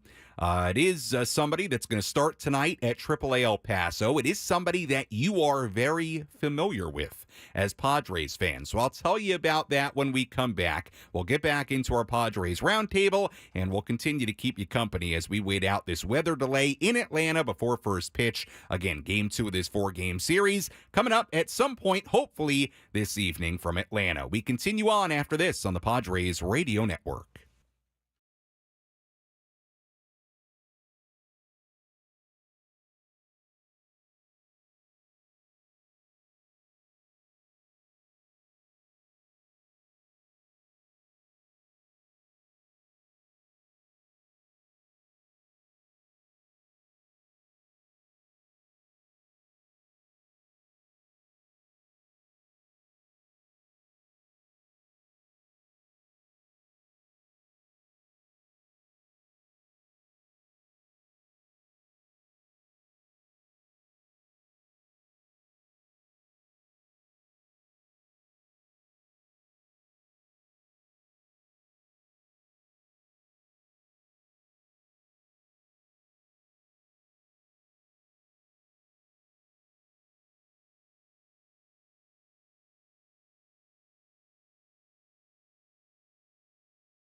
Back here on the Padres Radio Network, Sam Levitt with you inside our San Diego studios. Again, we are in the midst of a weather delay before first pitch in Atlanta, so we're keeping you company here on the Padres Radio Network. Hope you're having a great Saturday here in San Diego or wherever you are, and we'll get back into our Padres Roundtable presented by San Diego Roundtable Pizza in just a moment. Let you hear that. That was recorded on Thursday morning. We've already heard about 20 minutes or so of that roundtable. But before we get back into that, we do have some news for you that you may not have heard yet, because this came down really in the last hour or so. I'll read the article here from our friend Kevin Acey of the San Diego Union Tribune. The Padres have signed, according to Kevin, David Peralta to a minor league deal. He's playing left field tonight for AAA El Paso. Peralta, 36 years old, hit .259 for the Dodgers last season. Spent the first month of this season playing for the Cubs AAA affiliate. He opted out of his deal with the Cubs on Monday after batting .217 in 85 plate appearances. Obviously, Peralta has a really nice resume. Won the Silver Slugger as the top hitting left fielder in the NL while playing for the Diamondbacks in 2018. He's a .279 career hitter. So the Padres, again, have signed David Peralta to a minor league deal, and he is making his Padres organizational debut for AAA El Paso tonight. So interesting there. We'll see if David Peralta at some point fits into the Padres' plans. Obviously, the Padres signed Donovan Solano. They had him in the minor leagues for a little while, then called him up. Could we look at something similar for Peralta? Maybe. Padres would have to figure out what exactly they would do with a guy in the active roster, but we may be a little bit of a ways away from that. But certainly interesting. David Peralta, again, hit .259 for the Dodgers last year. Maybe a little bit surprising that he was one of those guys during what was sort of a weird baseball offseason that didn't have a home as far as a major league deal this offseason, but certainly somebody like Peralta not alone. I mean, Donovan Solano kind of in that category as well, along with a number of other guys. So we'll see if David Peralta does get back up to the major leagues with the Padres at some point. But certainly intriguing news there that Peralta was signed by the Padres to a minor league deal. And again, he is playing for AAA El Paso, playing the outfield tonight. So he's making his Padres minor league debut. Obviously a guy who spent many, many years in the National League West. Again, we're waiting out this weather delay in Atlanta, so let's continue to entertain you, keep you company. We'll get back into our Padres Roundtable presented by San Diego Roundtable Pizza. Again, this was recorded on Thursday morning, aired live here on 97.3 The Fan, and this roundtable is aired live every Thursday morning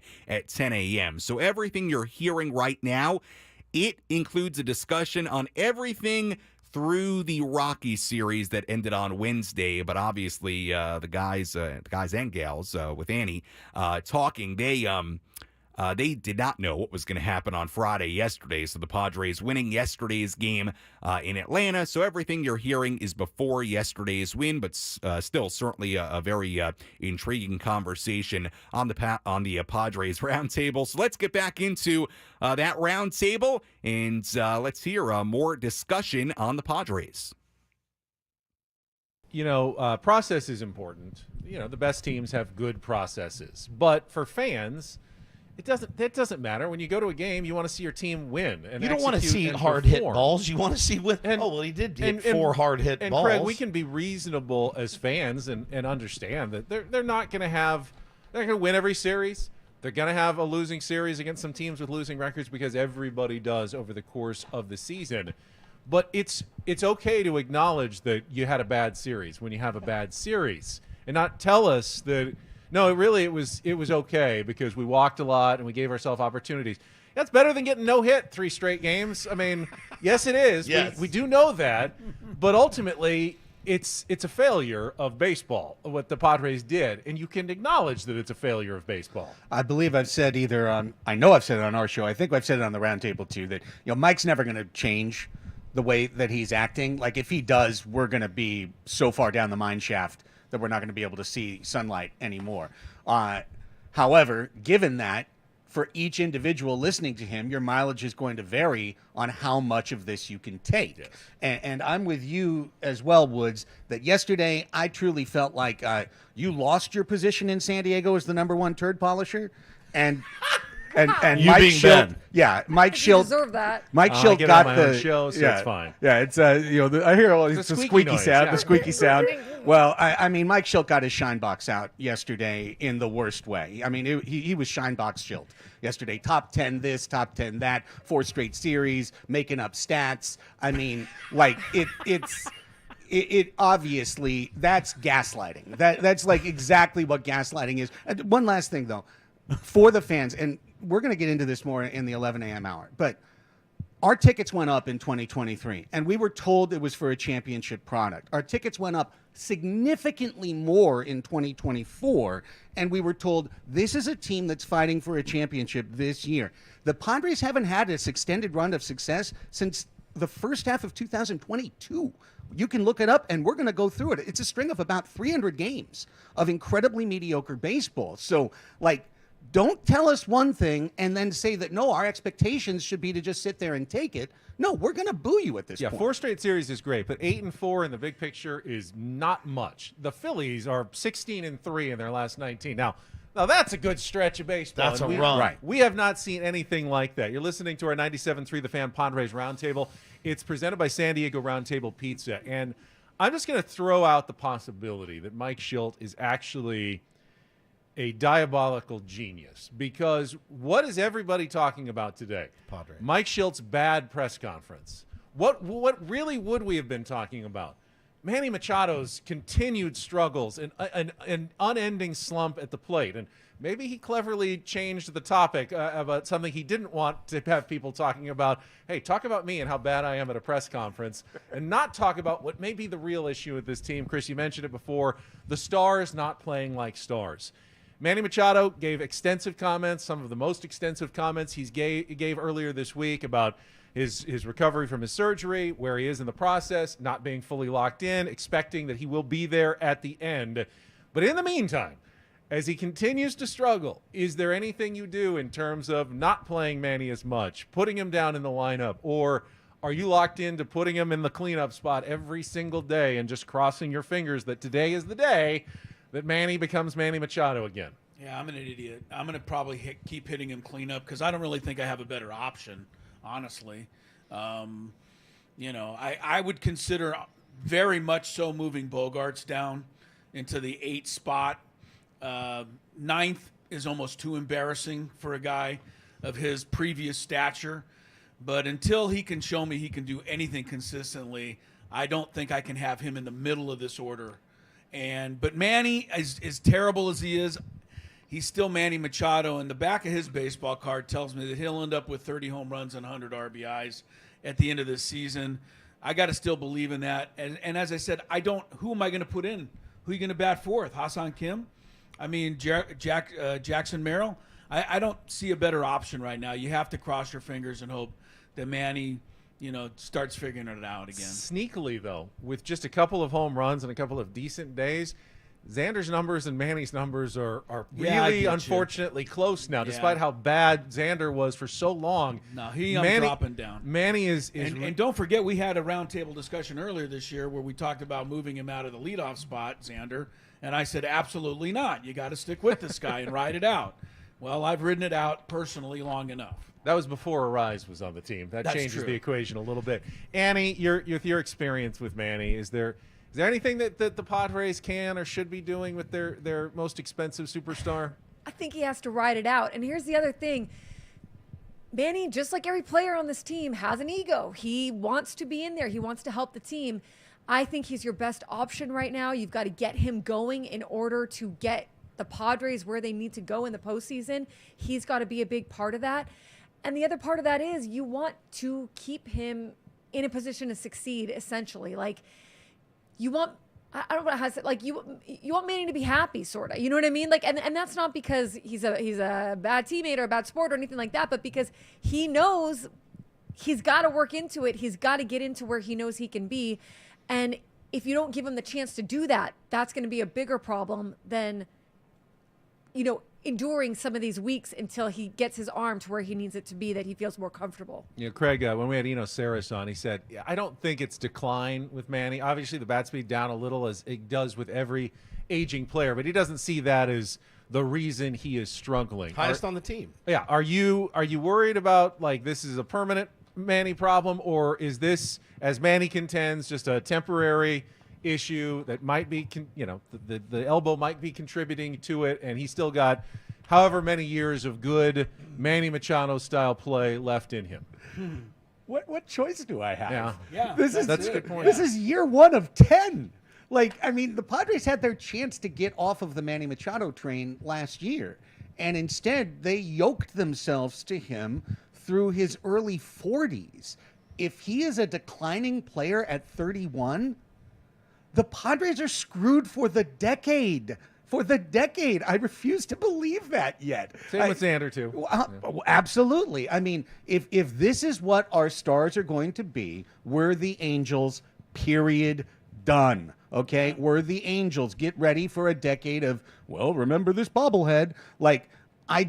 I'm not there yet, man. I can't be there yet. That's breaking everything. We better not be there yet. Right. That's Brian Kenny territory. And I'm not willing to go there yet. I believe he'll be better. Factually, he's been bad. Also factually, there's no other choice that you can make. Chris said it. You are forced to bat him fourth. I have one last thing. Can I just say about Manny? When he follows 8 walks over the course of 2.5 innings and 3 in the inning preceding his at bat in the bottom of the 9th inning, and comes up with the bases loaded and swings at the first pitch and grounds into a game-ending double play. And when he's asked about that, he defiantly tells everybody that he was just doing what he does, and that the pitcher was throwing a bunch of strikes, just not enough. So that's why he kept watching. Here's my thing, and it's a little Mike Shildt. Be honest with the fans. Be honest with us. And be honest with yourself. I don't agree with you. I think he is. I think swinging 3 and 2, swinging at the first pitch was not the right thing to do. It was. He said that he didn't execute. It's him. It's him. It's been him since he was a rookie in Baltimore. That is him. I talked to Tony Gwynn Jr. about it yesterday. And I go, because there was a guy in our chat that bet me $100. And he goes, and I'm coming for that money tomorrow.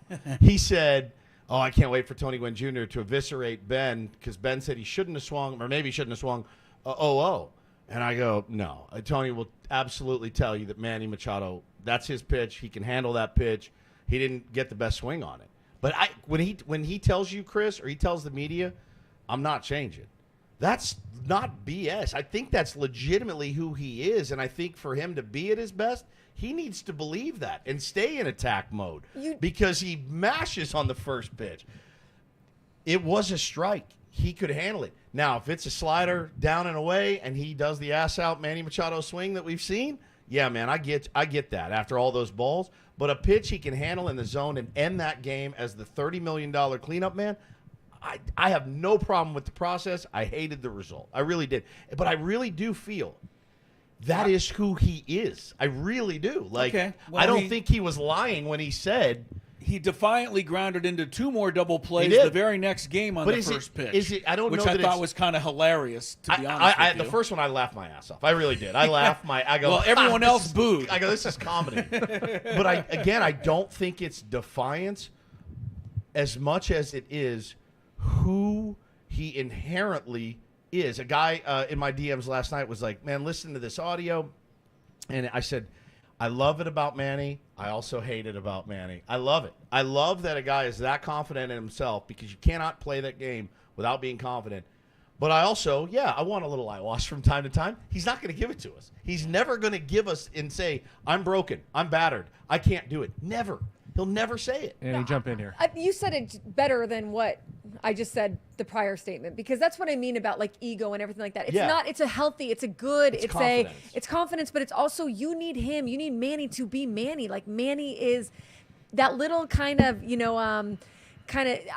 defiant, I don't know, but that little edge to him, you want it there. Like, that's when he gets going, that's what drives him, that's what pushes him to have him in a position to succeed. Now, he did say he didn't execute on that, but he also was very kind of open about the fact that his arm is bothering him, that his swing isn't where he wants it to be. He's trying to work through that to get his swing back, but it's working through it during the season with a bum elbow kind of. I guess what I disagree with, Craig, and I think when people say Manny doesn't know baseball if he swings at that pitch, I will totally argue with anybody who thinks Manny is not a very savvy player. Manny looks at the situation. Yes, the bases have been loaded with walks. Bud Black has just gone out there for a pep talk with his guy. You think he's telling him, I need you to nibble on the outside here and, don't throw him a strike. He's telling you, you need to throw a strike here. Manny knows that, and he's expecting and looking for something he can elevate, so something up and something in that he can elevate. It's probably the only pitch he's going to swing at, and that's the pitch he got there. That's the pitch he got. It's also why wouldn't you swing at that? It's also the big leagues where a guy that is missing out of the zone a little bit and then coming back into the zone, getting fouled off, as Manny talked about. Crony fouled one off, Toddy fouled one off.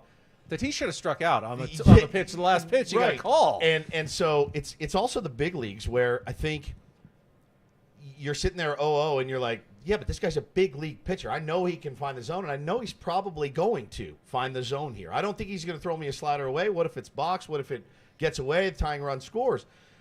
I just think he missed his pitch, and I think he missed his pitch by a hair. And I take him, like Shildt said, I take him in that position again, any day of the week, but I do think he's going to hack first pitch again. I do think it's different, though. 12 straight balls? Yeah, I don't think you swing there, maybe. But knowing this is a pitch I've handled in 6,400 at-bats in the big leagues very well, I think you hack at that. Can we all agree, though, that was a turd of a result? No, it was a terrible and that all of result. us now are polishing? Yeah, to a certain extent. I think it's a bad result. He does need to hit better. I mean, he's not hitting well. He's not. He's my favorite player, but he's been horrific this year. Horrific. And I find myself, instead of wanting my favorite player, I found myself the other day when Crony grounded out going, whew, all right, man, he'll lead off the inning next inning. That's not a fun place to be in as a fan and as a guy that loves him and loves his game, wanting him to lead off an inning instead of come up with runners on. Let's move on to another topic quickly. Another Mike Shildt decision. A lot of people were upset that Luis Suarez was not in the lineup for the series finale against the Rockies. Now, going up against a lefty, his numbers against lefties are not as good as they are against righties, but they're still pretty good. I think 280 around career average against lefties.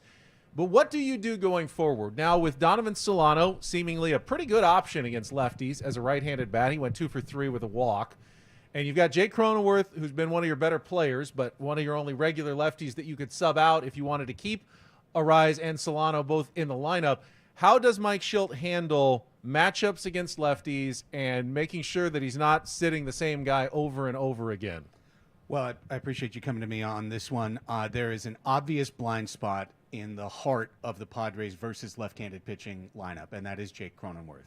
And I'm sorry, Hannah.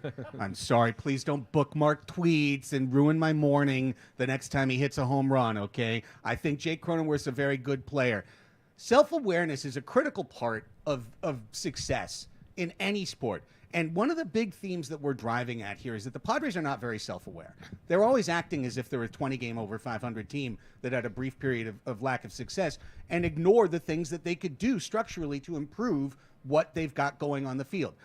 Factually, Jake Cronenworth is 6 for 29 this year against left-handed pitching with no doubles, no triples, no home runs, okay? He has an OPS split, platoon versus righty, platoon versus lefty, of almost 500 points. Now, that comports within his career a 100-point split between righty and lefty. But we're batting him third against lefties all the time, and he has had no success. Now, I get it. He's your number 3 guy. He's one of the key leaders in your team. He's been off to a good start. Are we hurting his ego or hurting his confidence by He doesn't care. by platooning him? Yeah, I don't think he Well, listen, Donovan Solano can't be out of this lineup against lefties, period. And Luis Arraez can't be out of the lineup, period. He needs to play every single day for this team. So where can you fix that? You can fix that by sitting a guy who has really not hit against lefties, and that's Jake Cronenworth. But you want you talk about extra base power, extra bases and stuff. You're not going to get that with Arise playing first base. No, but you're not getting it with Cronenworth. Yeah, but you're also not going to get it with Arise. You get a 280 average. What's his average against lefties? Crony 260. No, it's 1-0. Oh, 1-0. He's 6 for 29. And the defense is much, much better than Luis Arise. At first, I want Arise in there too. He's not a platoon player for me. I don't know where you put him. I really don't. If he's gonna DH, you got to figure something out because you need Crony. Fine, third, absolutely. Hit him fifth. Hit him sixth, whatever. I don't think he cares about that. I asked him that before. He goes, I don't care. I've hit seventh, I've hit eighth, I've hit ninth. I couldn't care less. I just want to be in the lineup. But you can't platoon Luis Arise. We are in 100% agreement on that. And honestly, you can't platoon Jackson Merrill, really. He gives you the best ABs maybe that you're getting other than maybe Arise. Those two need to be in the lineup. And I get that he's a rookie. I get it. But he's also a rookie. He's got the freshest legs of anybody out there. Yeah. Any single person on that club, Jackson Merrill's ready. And maybe you don't run him out there 154 games, 158 games. But I'm not sitting him against every tough lefty because he gives me a really good AB. He goes the other way. He hits it where it's pitched. And when you got Fried and Sale coming up this weekend, you need a guy that can go bat to ball. You need to find some holes. Those are two guys in Arise and Merrill that can do it better than anyone. Chris, listen, you play with Tony Gwynn. Those are the comparisons. They may not be fair, but those are the comparisons. Right. Tony didn't sit against lefties. No, and Arise is about, I think, 280 career against lefties as opposed to 360 against righties, okay? But the 280 is a lot better than the 6 for 29, no extra base hits that Craig's talking about. Now, I think it's too early to sit Jake against lefties the rest of the year and just completely, give that ship up. But for the time being, if Solano's playing, it needs to be at the expense of Cronenworth. And if Solano's playing and you want Cronenworth, then put him at second and give Bogarts a day off. I'm not going to miss him in the lineup too much, to be honest with you. But stop giving Arise days off. Yeah. I'm tired of this, and I agree with you on Jackson Merrill. If a Zokar gets one start out of every 3 against lefties, perfect. But he's started each of the last 3 games against lefties. They don't score runs against lefties. Mm-mm. They got the home run by Profar. That's all they got against Imanaga. They didn't score any runs yesterday against a team that hadn't pitched a shutout all year. And leading Major League Baseball, or they give up a ton of home runs. So, Craig's right. They act like they have a whole bunch of room to mess around with this. They're 2 games under 500, and who knows if Max Fried or Chris Sale or how many lefties they're going to be facing in the next 10 days are coming up. I haven't looked at all the matchups. They got both of them, Friday and Monday. Yep. Okay, but my point is, if we're going to keep running that crappy left lineup out there against lefties, we're going to keep losing games until they figure it out and make some reasonable changes. Be more pliable, I think is what you're saying. Yes. Be more pliable. You don't have the dreaded fearsome foursome at the top that you maybe think you do. And you have to be more pliable. You can't run out there. You're not running out Mookie Betts and Freddie Freeman, Shohei Ohtani, and Will Smith. You're just not. They're not as good of a top 4 as they have. You don't have to put those same 4. You don't have Juan Soto and Aaron Judge back-to-back. You need to be more pliable. I love the idea of moving guys around. I think it's important to do it based on what the situation dictates. But Arise sitting on the bench in a game you have to win, along with Jackson Merrill, you don't have to win it. You know what I'm saying? You'd love to salvage that game. It's not going to help you win with those guys sitting on the bench. 2 of the better hitters on your team. It's our 97.3 The Fan Padres Roundtable, presented commercial-free by San Diego Roundtable Pizza, and it is 7th inning stretch time. Take a little break from the baseball talk. I got a couple spicy meatballs to finish after the 7th inning stretch question, but let's go. Let's go around. Yeah, actual meatballs. That's what right over there on the table. Yeah, right now. It is a food question. So in the wake of this week's judge's ruling in Fort Wayne, Indiana, that a taco and a burrito are in fact a sandwich, I'm going to ask the question. I know. I disagree, but that's fine. Wait, what? They're wasting a judge's time? Yeah, getting a ruling? It involved a zoning issue where only a sandwich restaurant could go into a certain shopping center, and the owner of a Mexican restaurant said, well, a taco is a sandwich. It's a Mexican sandwich, and the judge agreed. So all right, gotcha. The question is, we have so many phenomenal taco shops in San Diego. Yes. when you want a guilty pleasure, what's your go-to order at your favorite San Diego taco shop? Like, what are you walking up there? You can get anything you want. Annie, what do you get at the taco shop? Well, El Veganito in Grossmont Center food court makes vegan Mexican food. So I get potato roll tacos. They are delicious. Potato roll tacos are good. They are so good. They're subtly good. Wizzy, what's your go-to Mexican food? I have a feeling this is going to get less and less healthy as we go. Oh, yeah. By the time it gets to me, we're going to have triple carne asada. I like the burrito covered in lard that I get. Yeah. I like Jorge's, big Jorge's fan. Yeah. And when I go to Jorge's, I either get the carne asada burrito or I get the shredded beef tacos, and I love them. I swell up when I eat it, but it's so worth it. Craig? If I'm going around the county, I'm going to have Al Pastor tacos at Tacos LG down in National City. If I'm coming home from announcing a game or something, I'm going to get 3 beef rolled tacos at Rigoberto's with guacamole and cheese. Chris? Roberto's for rolled tacos and guacamole, preferably at least 5 rolled tacos with guacamole. Lucha Libre for the California surf burrito that has the carne asada, the shrimp, and the French fries all inside. That's a good, and usually slices of avocado, which I don't know if the magic is wearing off. Off the menu now, yeah. The sweep ended avocado. We need a new bit. Incredible. We do. You kind of stole my answer, but I love a great California burrito and 5 roll tacos with guacamole. 5 roll tacos, guacamole. Yeah. Well, if I'm really guilty pleasure, and if you're gonna do side salad, I just get a side 3. salad. I'm sorry, 3's enough for me. It really is. The carne asada burrito, 5 roll tacos, and a tab, please. Does anybody remember that? Oh yeah. Pink can tab. Pink can. Can't give you a tab unless you order something. The diet drink. Can I ask something about the left-handed lineup? Mm-hmm. Yeah. Was part of it, because who DH'd yesterday? Was it Manny? It was Manny. So was part of it the defense? He didn't want to give up anything More defensively. defense at first. Yeah, that's probably part of it. But at the same time, you can't take. So I just going back to it. People said, "Well, give Manny the day off. He's been struggling."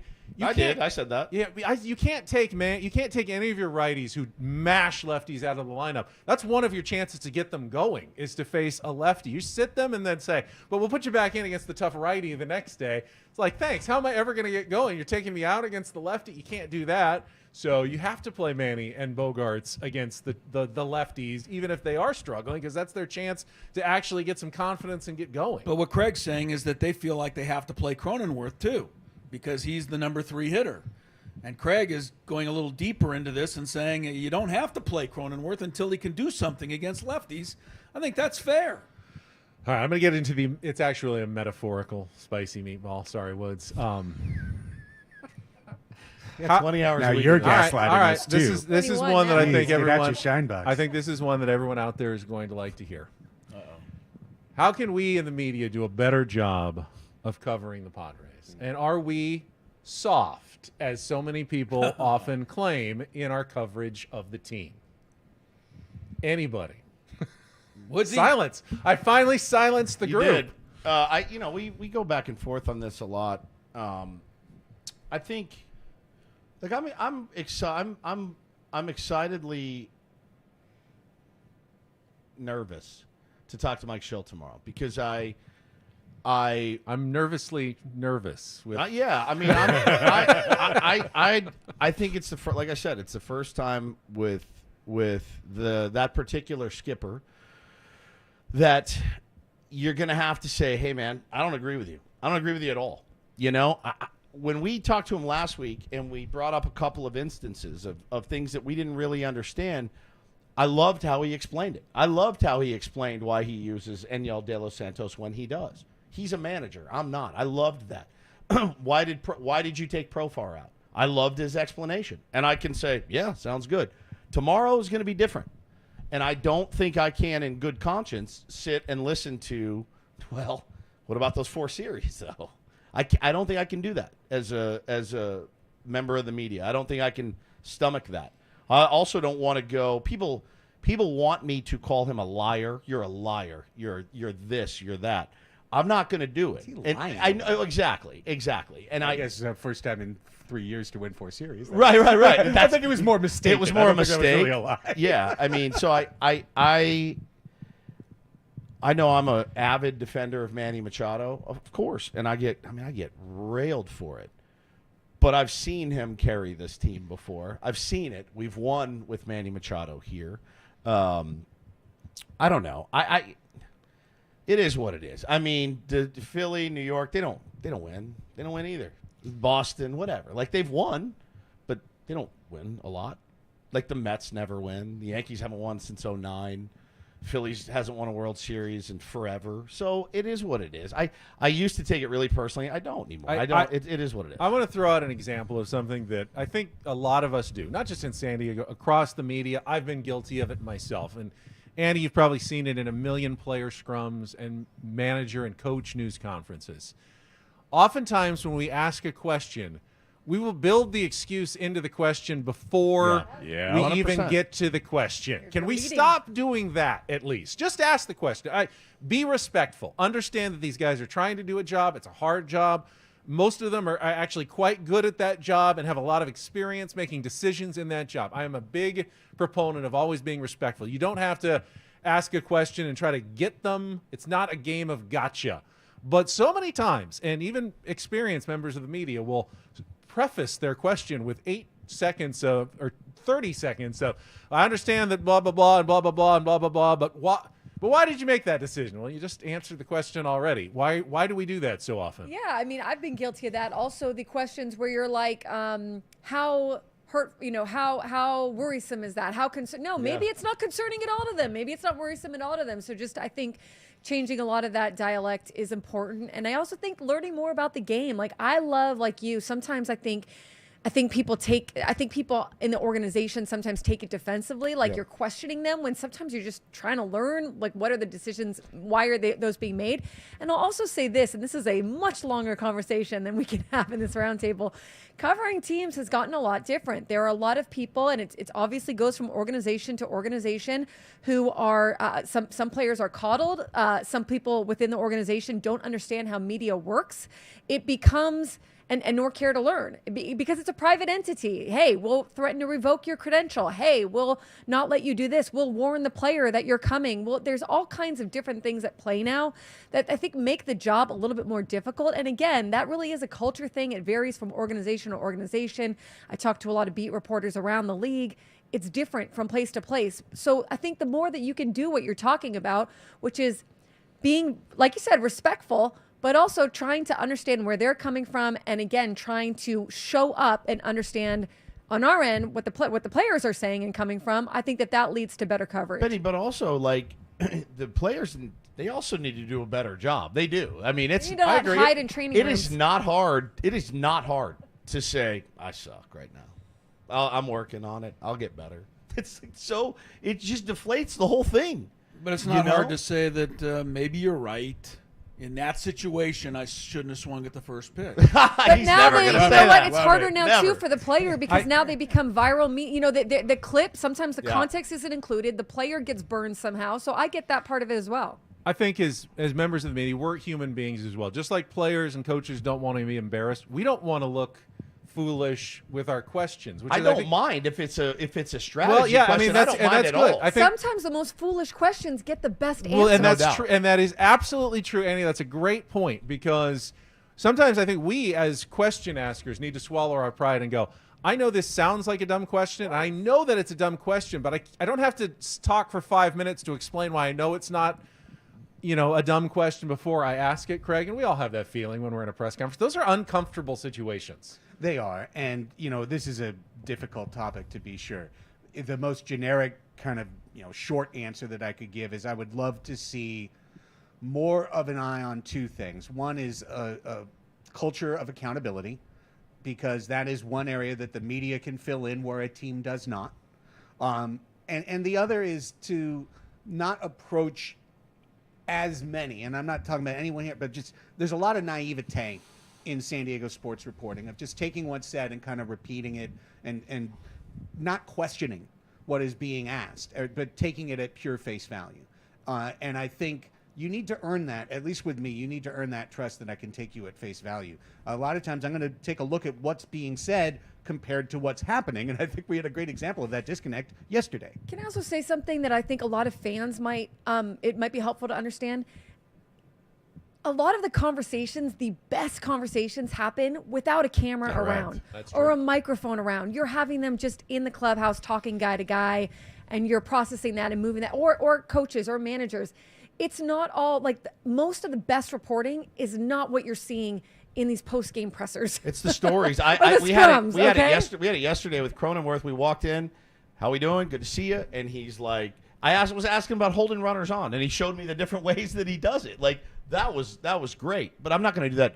Jake, how do you hold runners on? Right. Shove the mic in his face. Put the camera in his face. You know, it was a good video. It was. You're going to get a different answer. Yeah, it is a topic that a lot of people want to know about. You know, they ask us. I think one of the biggest questions is like, why didn't you ask him a tougher question there? And I wanted to address it. We probably, as Andy said, we could probably go on for a long time on that question. Like I'm expected to fight Mike Shildt tomorrow on the air, and I think it's a bad idea. It's a bad idea. I didn't even get to the question about booing players and being home fans and booing your home players. I guess we can save that for a future edition of the roundtable because our losing streak. Yes. Booing may probably happen. I hate to say. Booing is okay. Oh, that's hopefully baseball. This one will come to an end. Booing is fine. Hopefully it'll be a good week. But a tough road trip coming up. The Atlanta Braves, the Cincinnati Reds will be back. Actually, 2 weeks from today, I believe, because next Thursday is an early game against Cincinnati. So that is it, guys. Woodsy, you can come in and do it on your own. I'm going to miss you guys. I'll be in the desert. For Annie Heilbrunn, for Stephen Woods, Craig Elston, Chris Ello, and Tony Gwynn Jr. off in Atlanta somewhere. I'm Ben Higgins. Thanks for joining us on the 97.3 The Fan Padres Roundtable presented by San Diego Roundtable Pizza. Have a great rest of your day, everybody.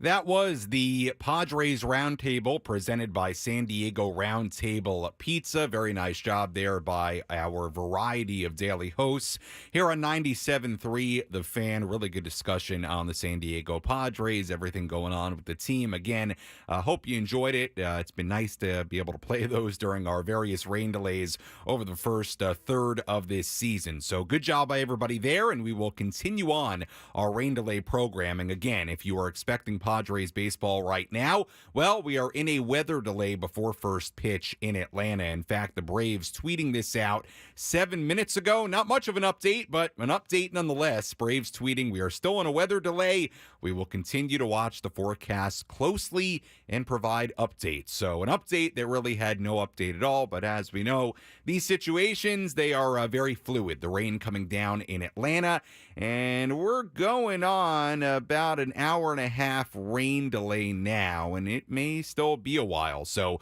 could be a late night in Atlanta. Thankfully, we're a few hours behind here on the West Coast, but looks like, you hope that we get baseball then at some point here tonight.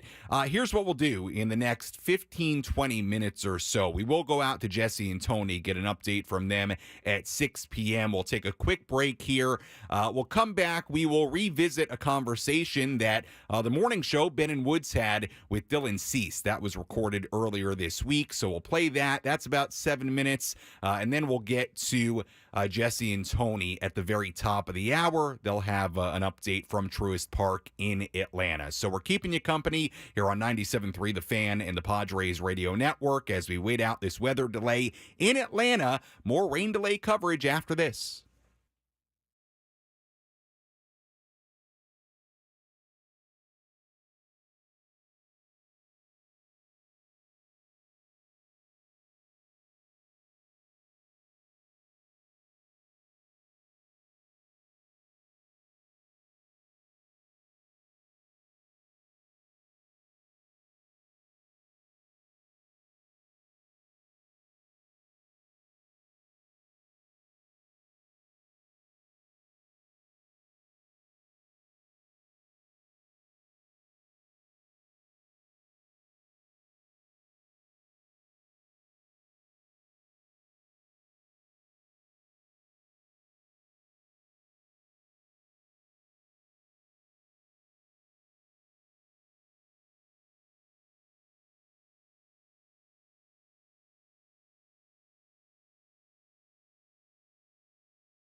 Back here inside our San Diego studios here on the Padres Radio Network. Again, we have a weather delay in Atlanta before first pitch as the Padres get ready to take on the Braves in Game 2 of this 3-game series. Good to have you with us on this Saturday. Really a beautiful Saturday here in America's finest city. Hope you've had a great day, settling in for a nice evening. First pitch would have been at 4:15, might be in the 5th, 6th inning by now, but instead we are waiting out the rain in Atlanta, Georgia. Again, we will have an update from Jesse and Tony at Truist Park in Atlanta at 6 p.m. So we'll have them for you in just a little bit, so stay tuned for that. But until then, we continue on our rain delay programming. Certainly one of the real bright spots for the Padres in the early part of this season, and there have been a number of them, but no doubt about it, the trade for Dylan Cease has been, to this point, a really, really good one for the San Diego Padres. Cease continues to be really, really good in the very early part of his Padre career. Earlier this week, Ben Higgins, Stephen Woods of the morning show here on 97.3 The Fan. They were at Petco Park. They recorded a really nice conversation with Padres right-hander Dylan Cease. Well, for obvious reasons, we didn't get to talk to this guest during our week at spring training because he wasn't a member of the San Diego Padres at the time. So an official Ben and Woods welcome to Dylan Cease. It's great to have you on the show finally.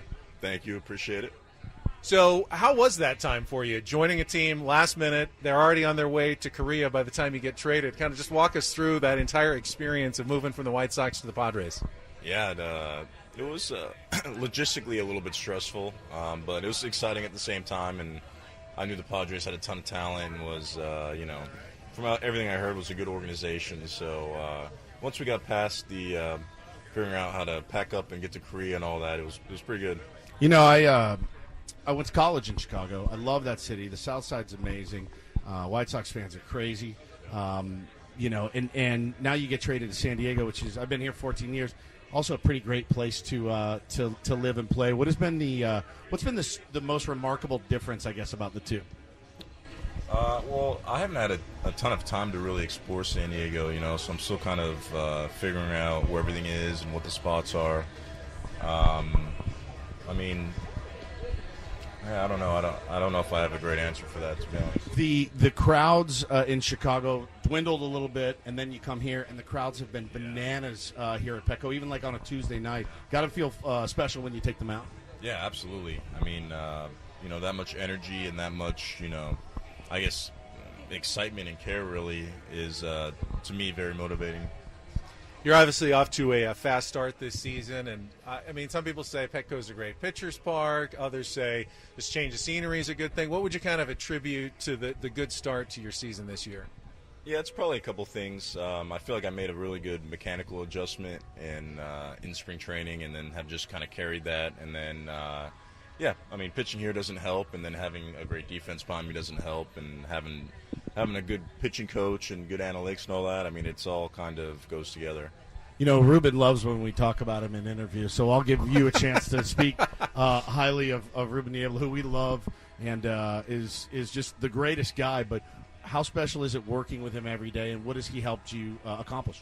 Yeah, it's great. I think it really only took a couple weeks to build that trust to where now when he says something, it's like, all right, let's work on this. So.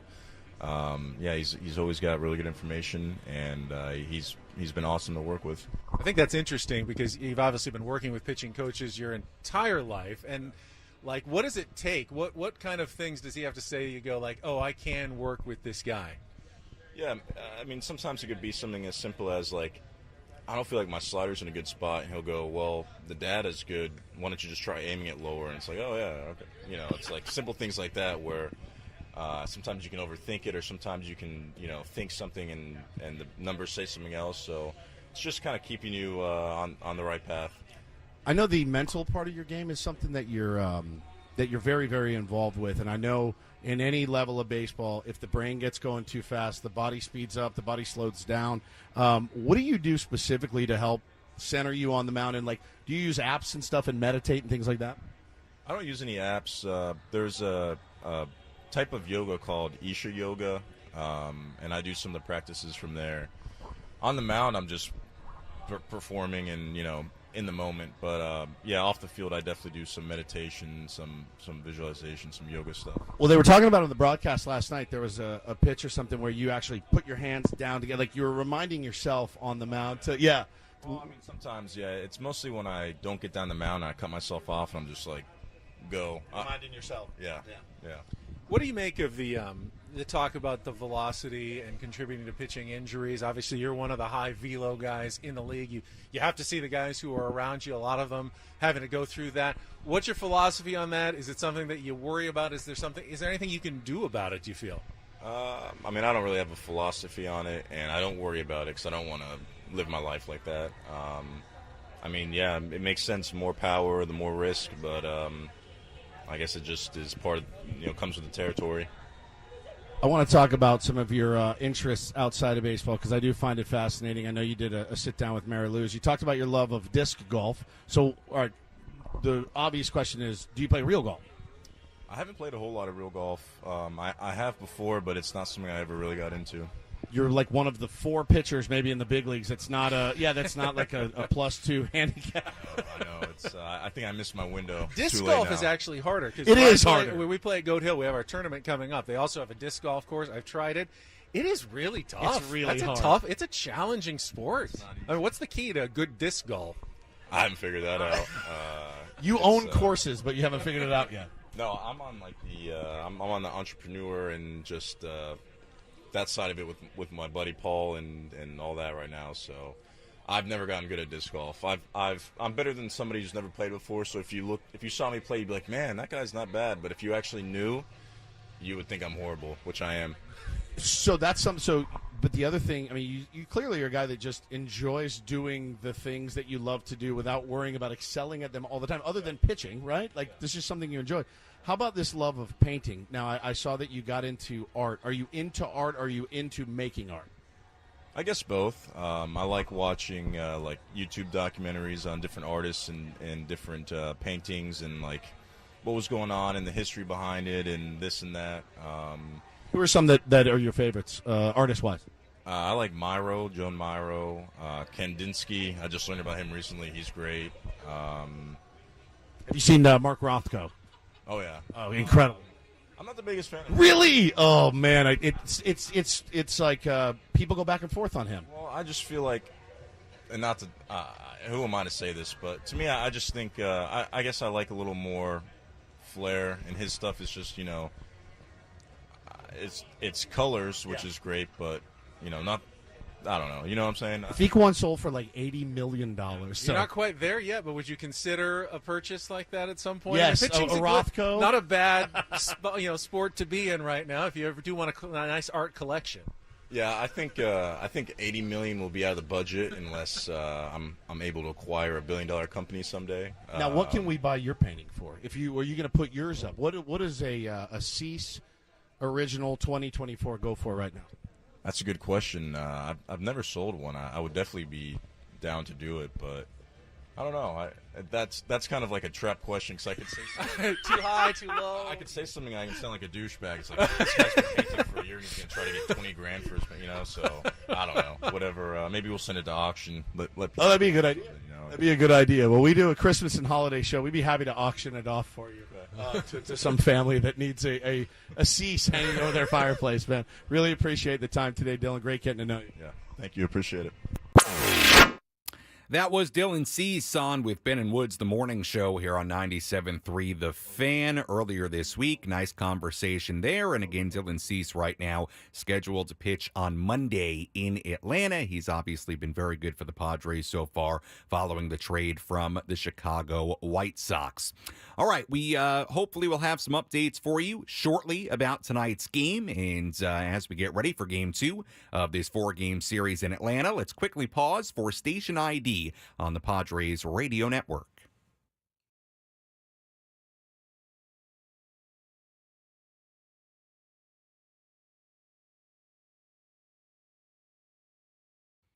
Sam Levitt with you here inside our San Diego studios on the Padres Radio Network. Again, if you are tuned in expecting Padres baseball here tonight, we are currently in a weather delay before first pitch in Atlanta for Game 2 of this 4-game series as the Padres get ready to take on the Atlanta Braves. Let's take one more look at the out-of-town scoreboard here while we have a moment for you.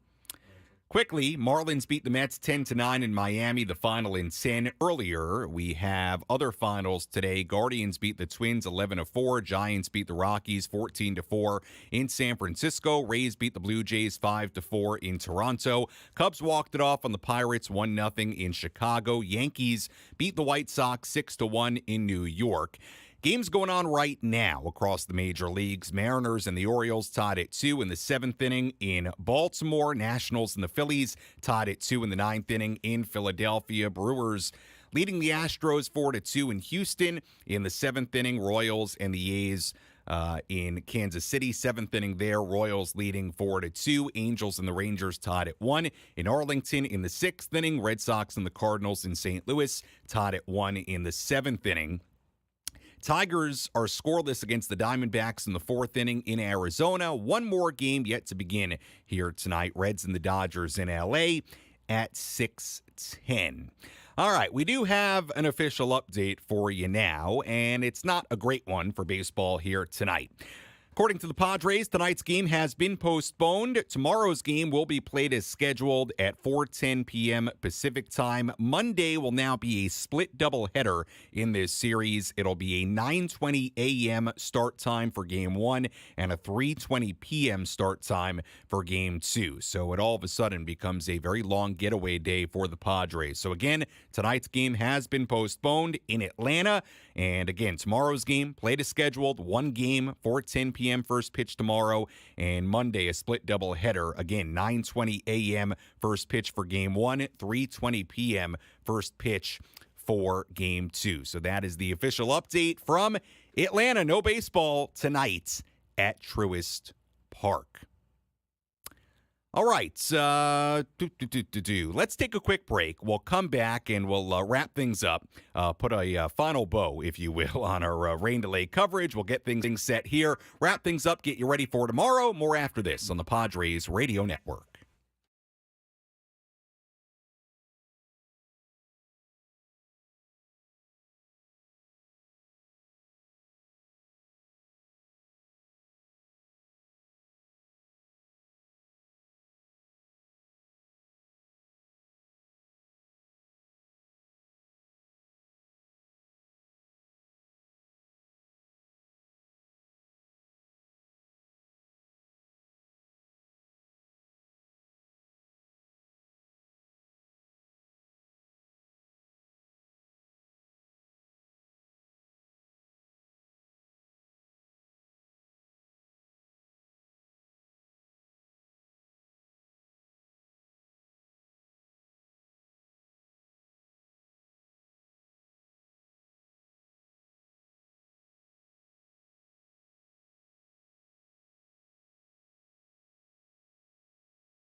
Back here inside our San Diego studios, Sam Levitt with you here on the Padres Radio Network. Again, if you've missed it, tonight's game has been officially postponed, so no baseball tonight in Atlanta. Game 2 of this 4-game series has been rescheduled as part of a split doubleheader on Monday. So, again, the schedule for this series now, tomorrow, First pitch at 4:10 p.m. Our pregame coverage here on 97.3 The Fan, Padres Radio Network, will begin at 3:10 tomorrow. Again, Monday, a split doubleheader.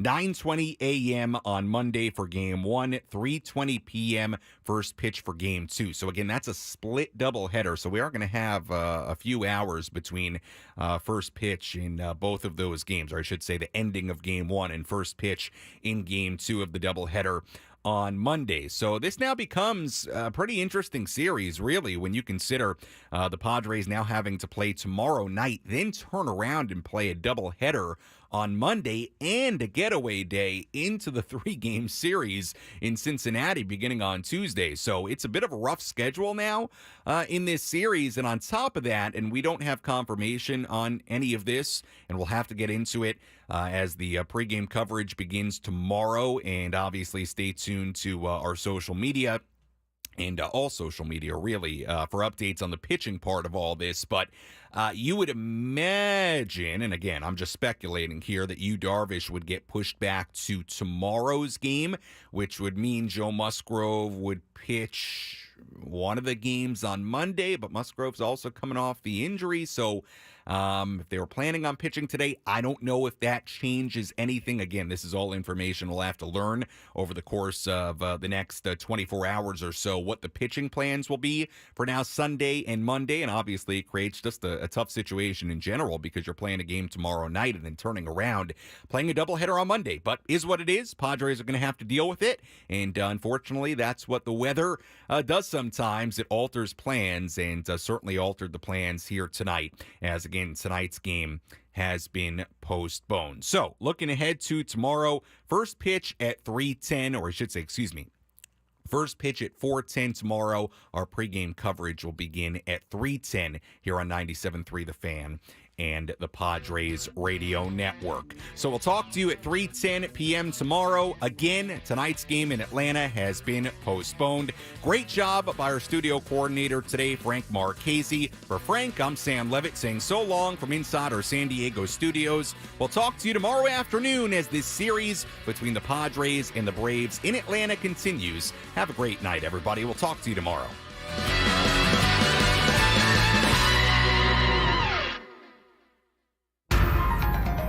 This Odyssey Sports broadcast has been presented